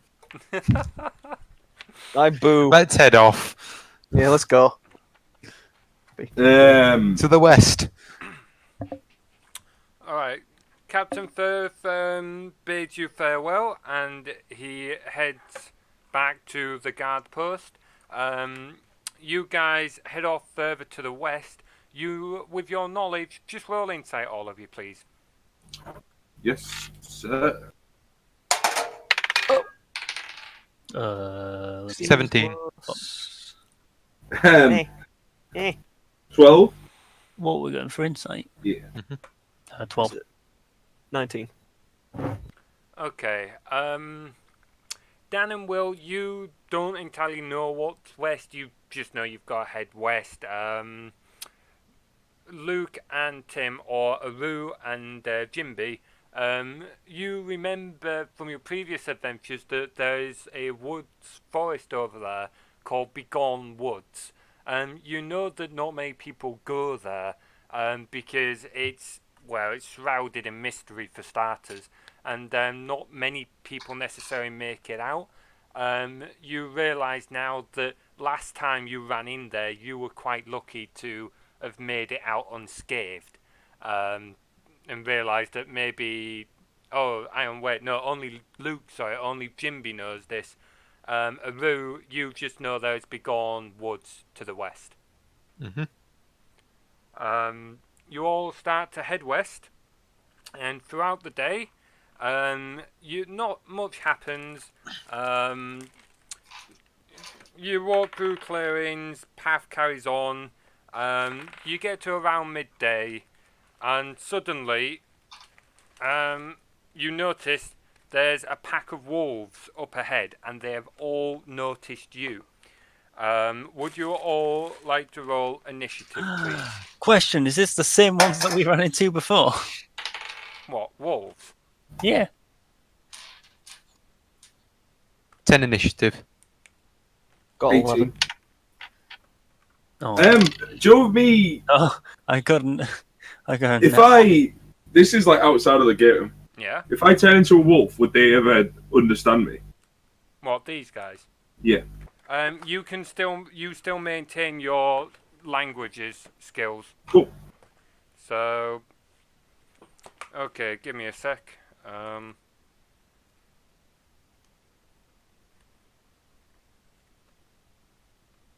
I got a net 1, but it works out as a 4.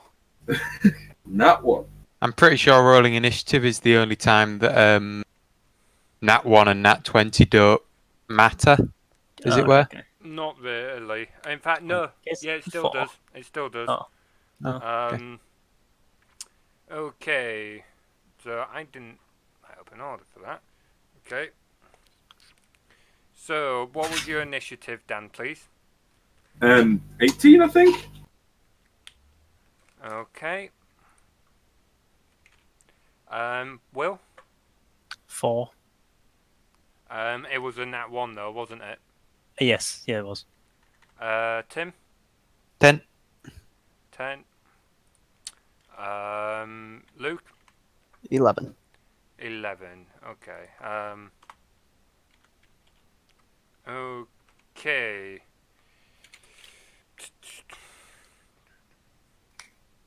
Hang on. What I mean. Nice.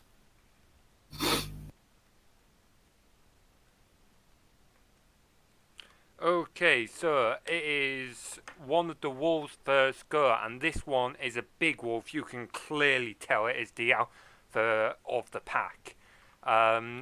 He is going to move 40 feet towards you. And stand there ready. It is now Dan's turn. Can I cast Produce Flame, please? You can do. Roll attack. Sorry, I'm on the wrong page. 17. That hits. Roll damage. Roll damage. Damage is 1d8. 6. 6. Okay, so you summon a flame in your hand and you throw it towards this wolf, and you just catch it in the elbow joint of its front right leg, and it just it growls slightly as you've clearly hurt it, but it doesn't slow it down. Go. It is now one of the other wolves go, and he's going to run forward as well. As will 2 other wolves. They're all going to run forward. It is now Luke's turn. I would like to take a crossbow shot at the leftmost wolf. Okay, the one that's leftmost that's nearest you? Mhm. Okay, yeah, you can do. Great. It's dice plus dexterity, right? Plus proficiency. All right. And 14. dexterity. 17 then. 17. Okay, yep, that hits. Roll damage. 1d8. 6. 6. Okay, you lift up your crossbow, you line up your sights and take a shot, and you just catch the wolf on its right hand flank, and it falters slightly. Blood is pouring down. It is clearly pretty badly hurt by this. At this point, another of the wolves is also starting to run up on your left hand side.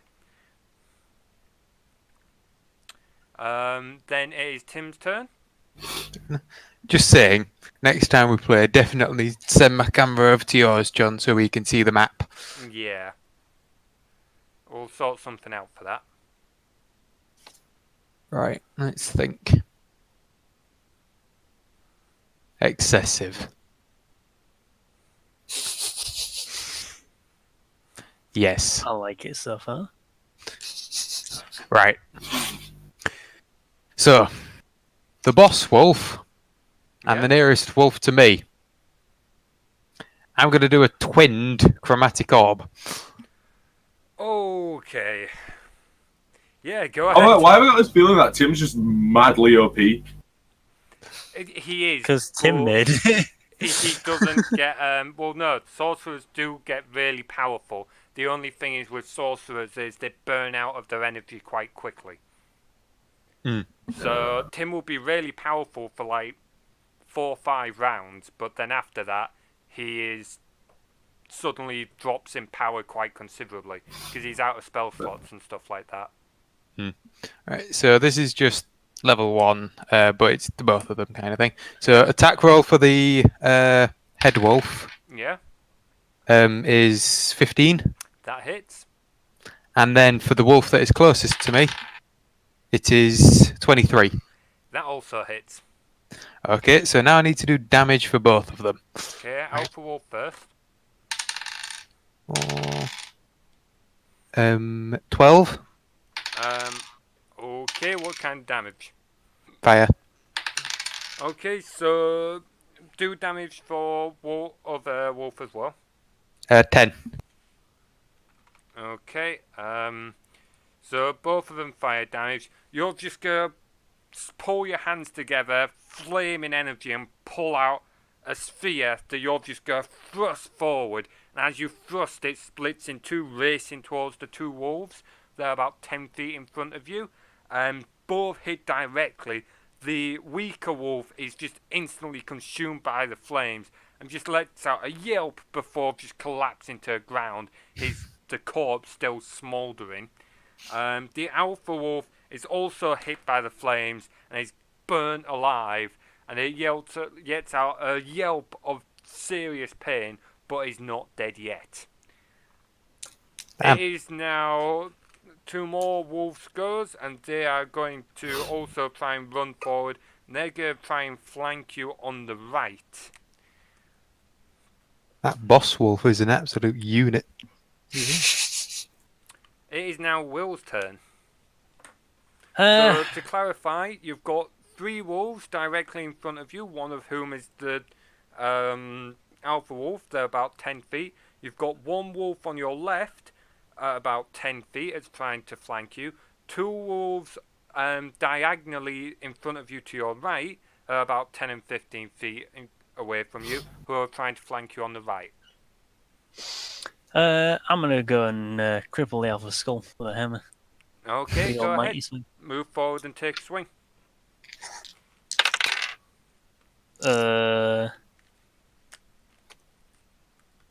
Rolled an 8, plus. Oh, and there's plus strength, plus proficiency. Yep. So 15. 15 was that. Mm-hmm. Yep, that hits. Okay. And then I got. Oh, these are meaty numbers. Plus. Smells like skull crushing numbers. Right, and then do I add my strength onto the damage as well? Yeah. Yes, sir.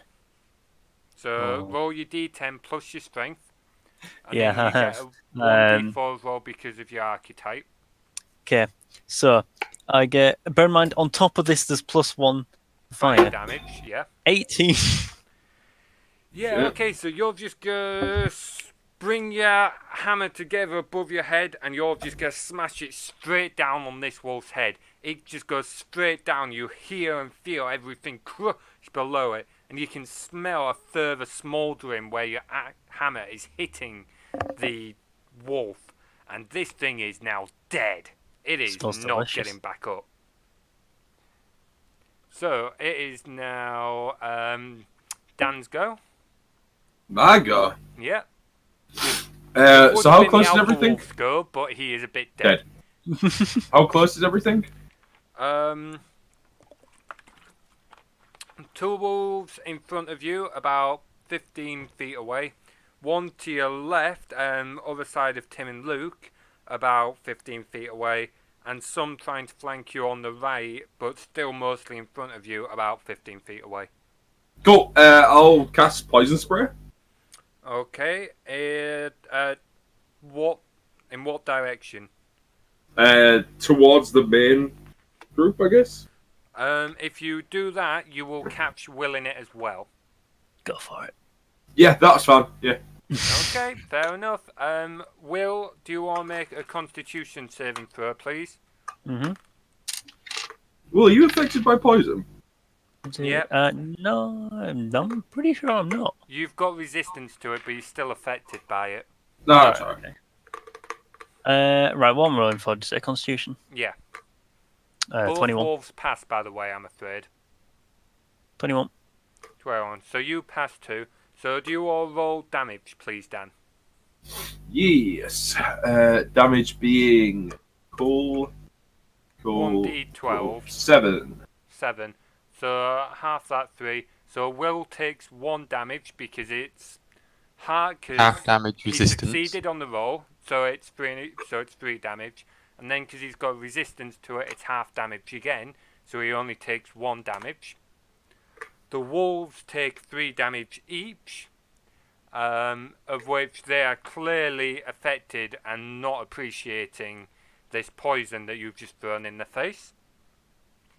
It is now one of those wolves goes. They are going to rush forward at Will, both of them, and they are going to try and attack you, Will. So the first wolf hits and deals. Well, how many d4s? I need to be more organised with my dice. And this wolf deals 9 damage to you. And the second wolf, oh boy, nat 20. 8, 3, so 11, 13. So first wolf deals how much damage did I say to you? 9, did you say? Yeah, I think it was 9. So first wolf deals 9 damage to you. The second wolf deals 13 damage to you. I'm on 2 HP. Holy shit. So you have taken a heavy battering as these wolves just rush forward and just try and tear your legs apart. It is now Luke's go. I would like to cast Heat Mel on the bolt that's in the wolf. Oh, okay. So I just cast it on it, basically. I don't think there's anything I actually have to do for that. You can cast it. What's the normal damage of heat metal? 2d8. Okay, that's assuming they're wearing full armor. You can cast it, but it'll do half It just damage because says it doesn't if have they're the in same physical surface contact. area. It does just say if they're in physical contact, John. To be fair. Pardon? Does It's just say if they're in physical contact. Alright, fair enough. Yeah, you can do 2d8 fire damage through heat. Cool. Whoop. 2 plus 4, 6. And then, Okay. as a bonus action, can I cast Healing Word on Titan? Yeah, Yay. that wolf is dead, by the way. So one of the wolves that just went after Titan is now dead. Cool. Roll your healing word. 1 plus 6, 7. Okay, so will you regain 7 health? Hey. Got you, Thank thanks. God. It is now Wolves 5's go. He's going to come in round the side, and he's going to take a go at you, Luke. Of which 8's not going to go through, so he fails. It is now Tim's go. Right. That wolf that's just tried to maul Luke, I'm going to magic missile him. Okay, go on. 5, 9, 12 damage. Okay, so as he's more goes after Luke and misses, you're just going to bring your hands together and magic is going to spew forth. There's like magic rocks fly towards this wolf and they just burst straight through the sides of the wolf and it just drops dead. It is now another wolf's go, or 2 wolves' go. And they're going to come around the side and go at you, Dan. Both of them. So the first one doesn't go through. The second one does hit you. Nice. And I'd like to use cutting deals words to reduce the damage. 6 damage to you. 6 damage. What did Luke just say? Doesn't matter. It's too late now. Oh, I was going to use cutting words to I'm reduce the afraid damage. I'd already rolled damage, Luke. It's fair enough. So you've got to be a bit faster to say, I'm afraid. It is now Will's go. I'm gonna hammer time whoever's closest. Yeah, there's one right next to you that was one of the ones that just attacked you. Hey, great. Well, aim specifically for his jaw. You Just are whip aim that right off. specifically for his jaw. Yeah. Okay, If then. I take it off and he's still alive, That's that's going to be slightly harder for you to hit if you're going for that specific, but you can try. just sure. Go on.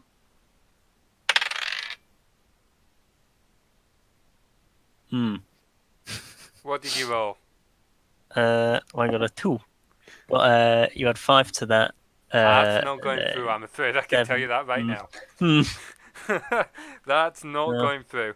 And 9's so not gonna. after they've taken out your legs and that, you try and swing round to clear it, but they just jump back and you completely miss, I'm afraid. It is now Dan's turn. Right. You've got 2 Well- wolves attacking you at the moment, Dan, and there's one taking on Will about 10 feet away. Oh, 10 feet away. I guess I'll, same as before, poison the ones in front of me. Okay, they're going to both roll Constitution. What was the DC again?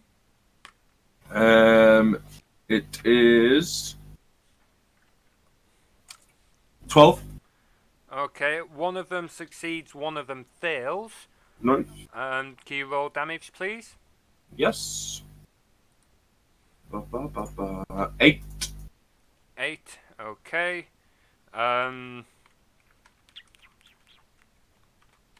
Okay, so you throw out a poison mist. One of them manages to jump clear so that it only takes a light scratching across it, but the other takes it full on to the face, and it is like coughing and splurge as it scrambles back out the way, clearly not looking too healthy.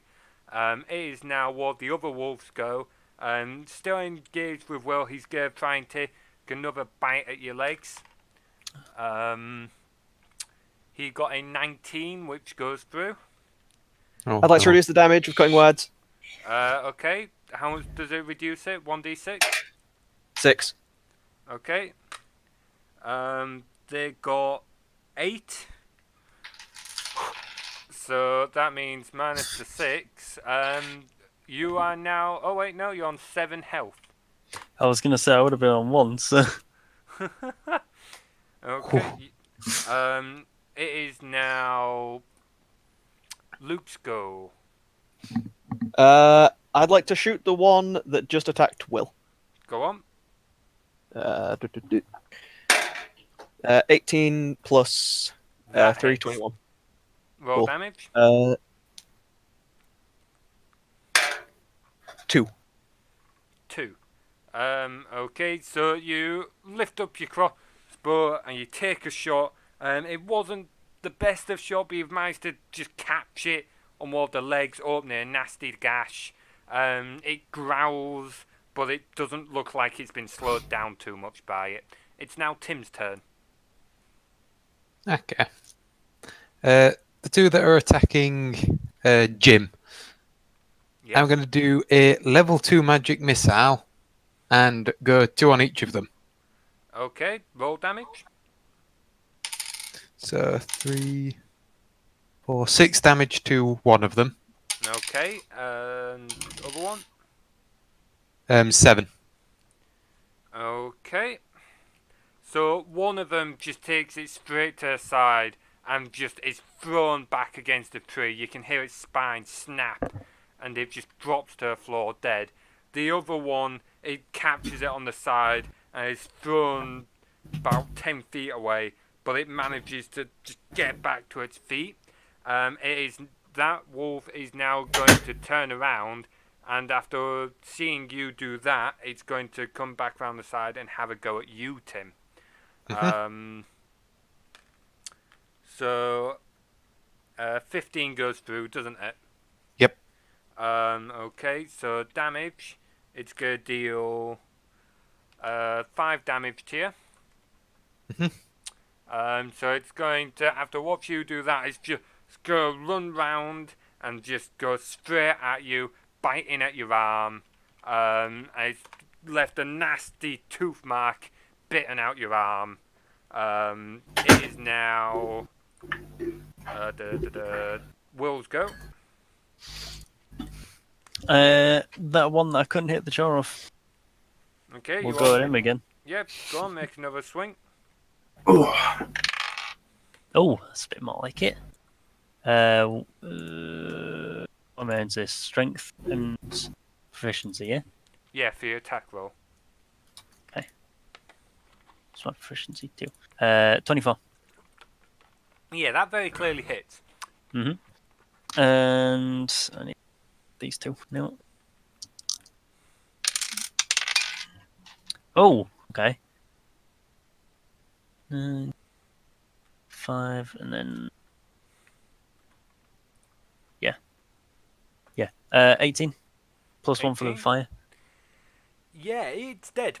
Like, you've clearly had enough of this wolf trying to take your legs out, and you're just going to swing your hammer straight at its side and just break everything as it's flung, and it just drops dead. Like, it almost seems like it's going to get back up for a moment, but then just drops.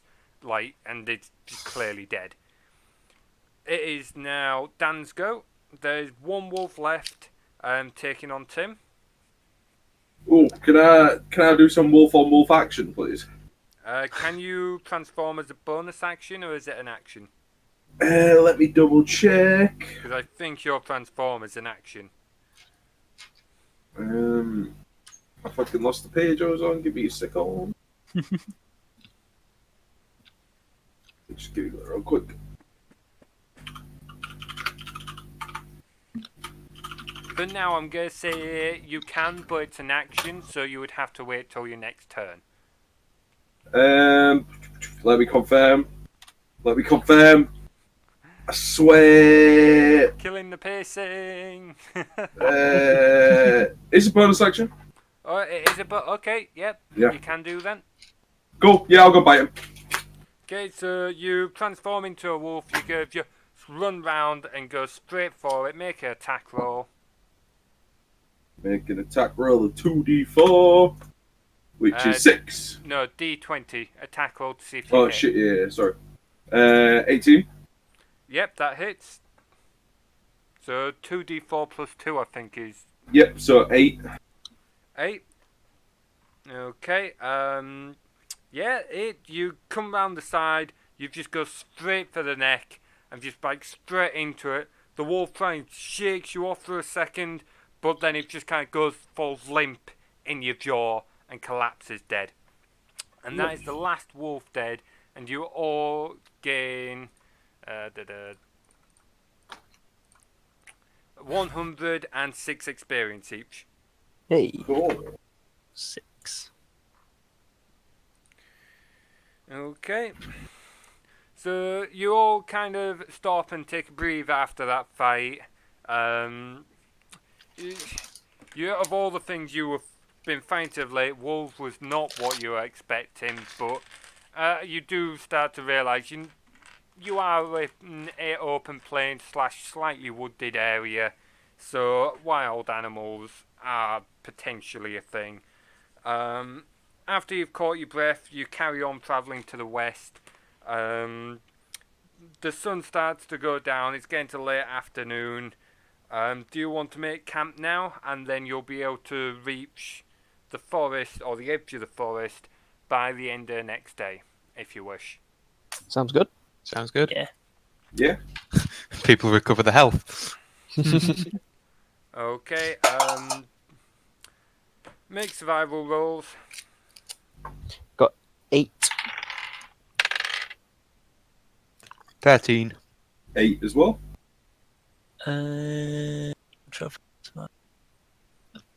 Oh, 18. Hold on, so I think somebody's trying to batter the door down. Hold on. Okay, well, we'll do Sorry. that. You start to look around. This time, it's the Warforged that finds a better location, surprisingly. I'm big and tall, you can see whatever. You've had to wander off your path by a fair amount. You're a good 50 feet away from the road, but it's like a small carved out bit of a hill slightly. But I mean, it just shelters you from the wind and so on. You've got plenty of space to lay out, and it's a good place to make camp for the night. Sounds good.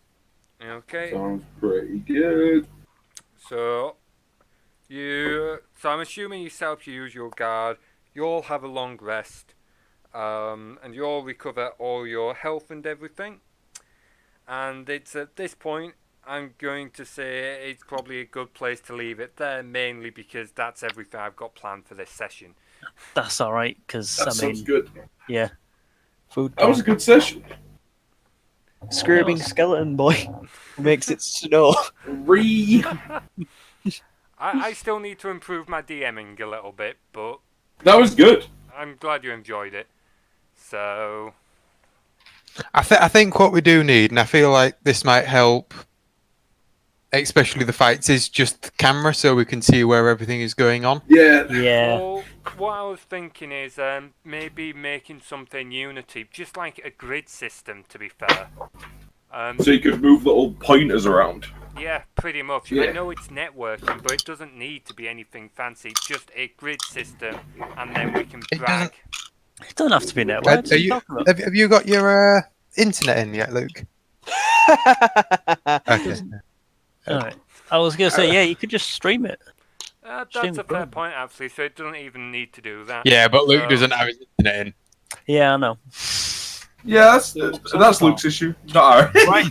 Get the Discord API and get Unity to write a PNG and then upload it. We'll Discord sort every that like out 7 seconds or something. later on. Hopefully we'll continue doing this every Saturday. I am Yeah. hoping to keep streaming it, to be fair. I'll get more written up the next time. I do hope you guys enjoyed this. And if you guys watching this want to join us, we'll be doing it again next week. So, end the stream there. Bye.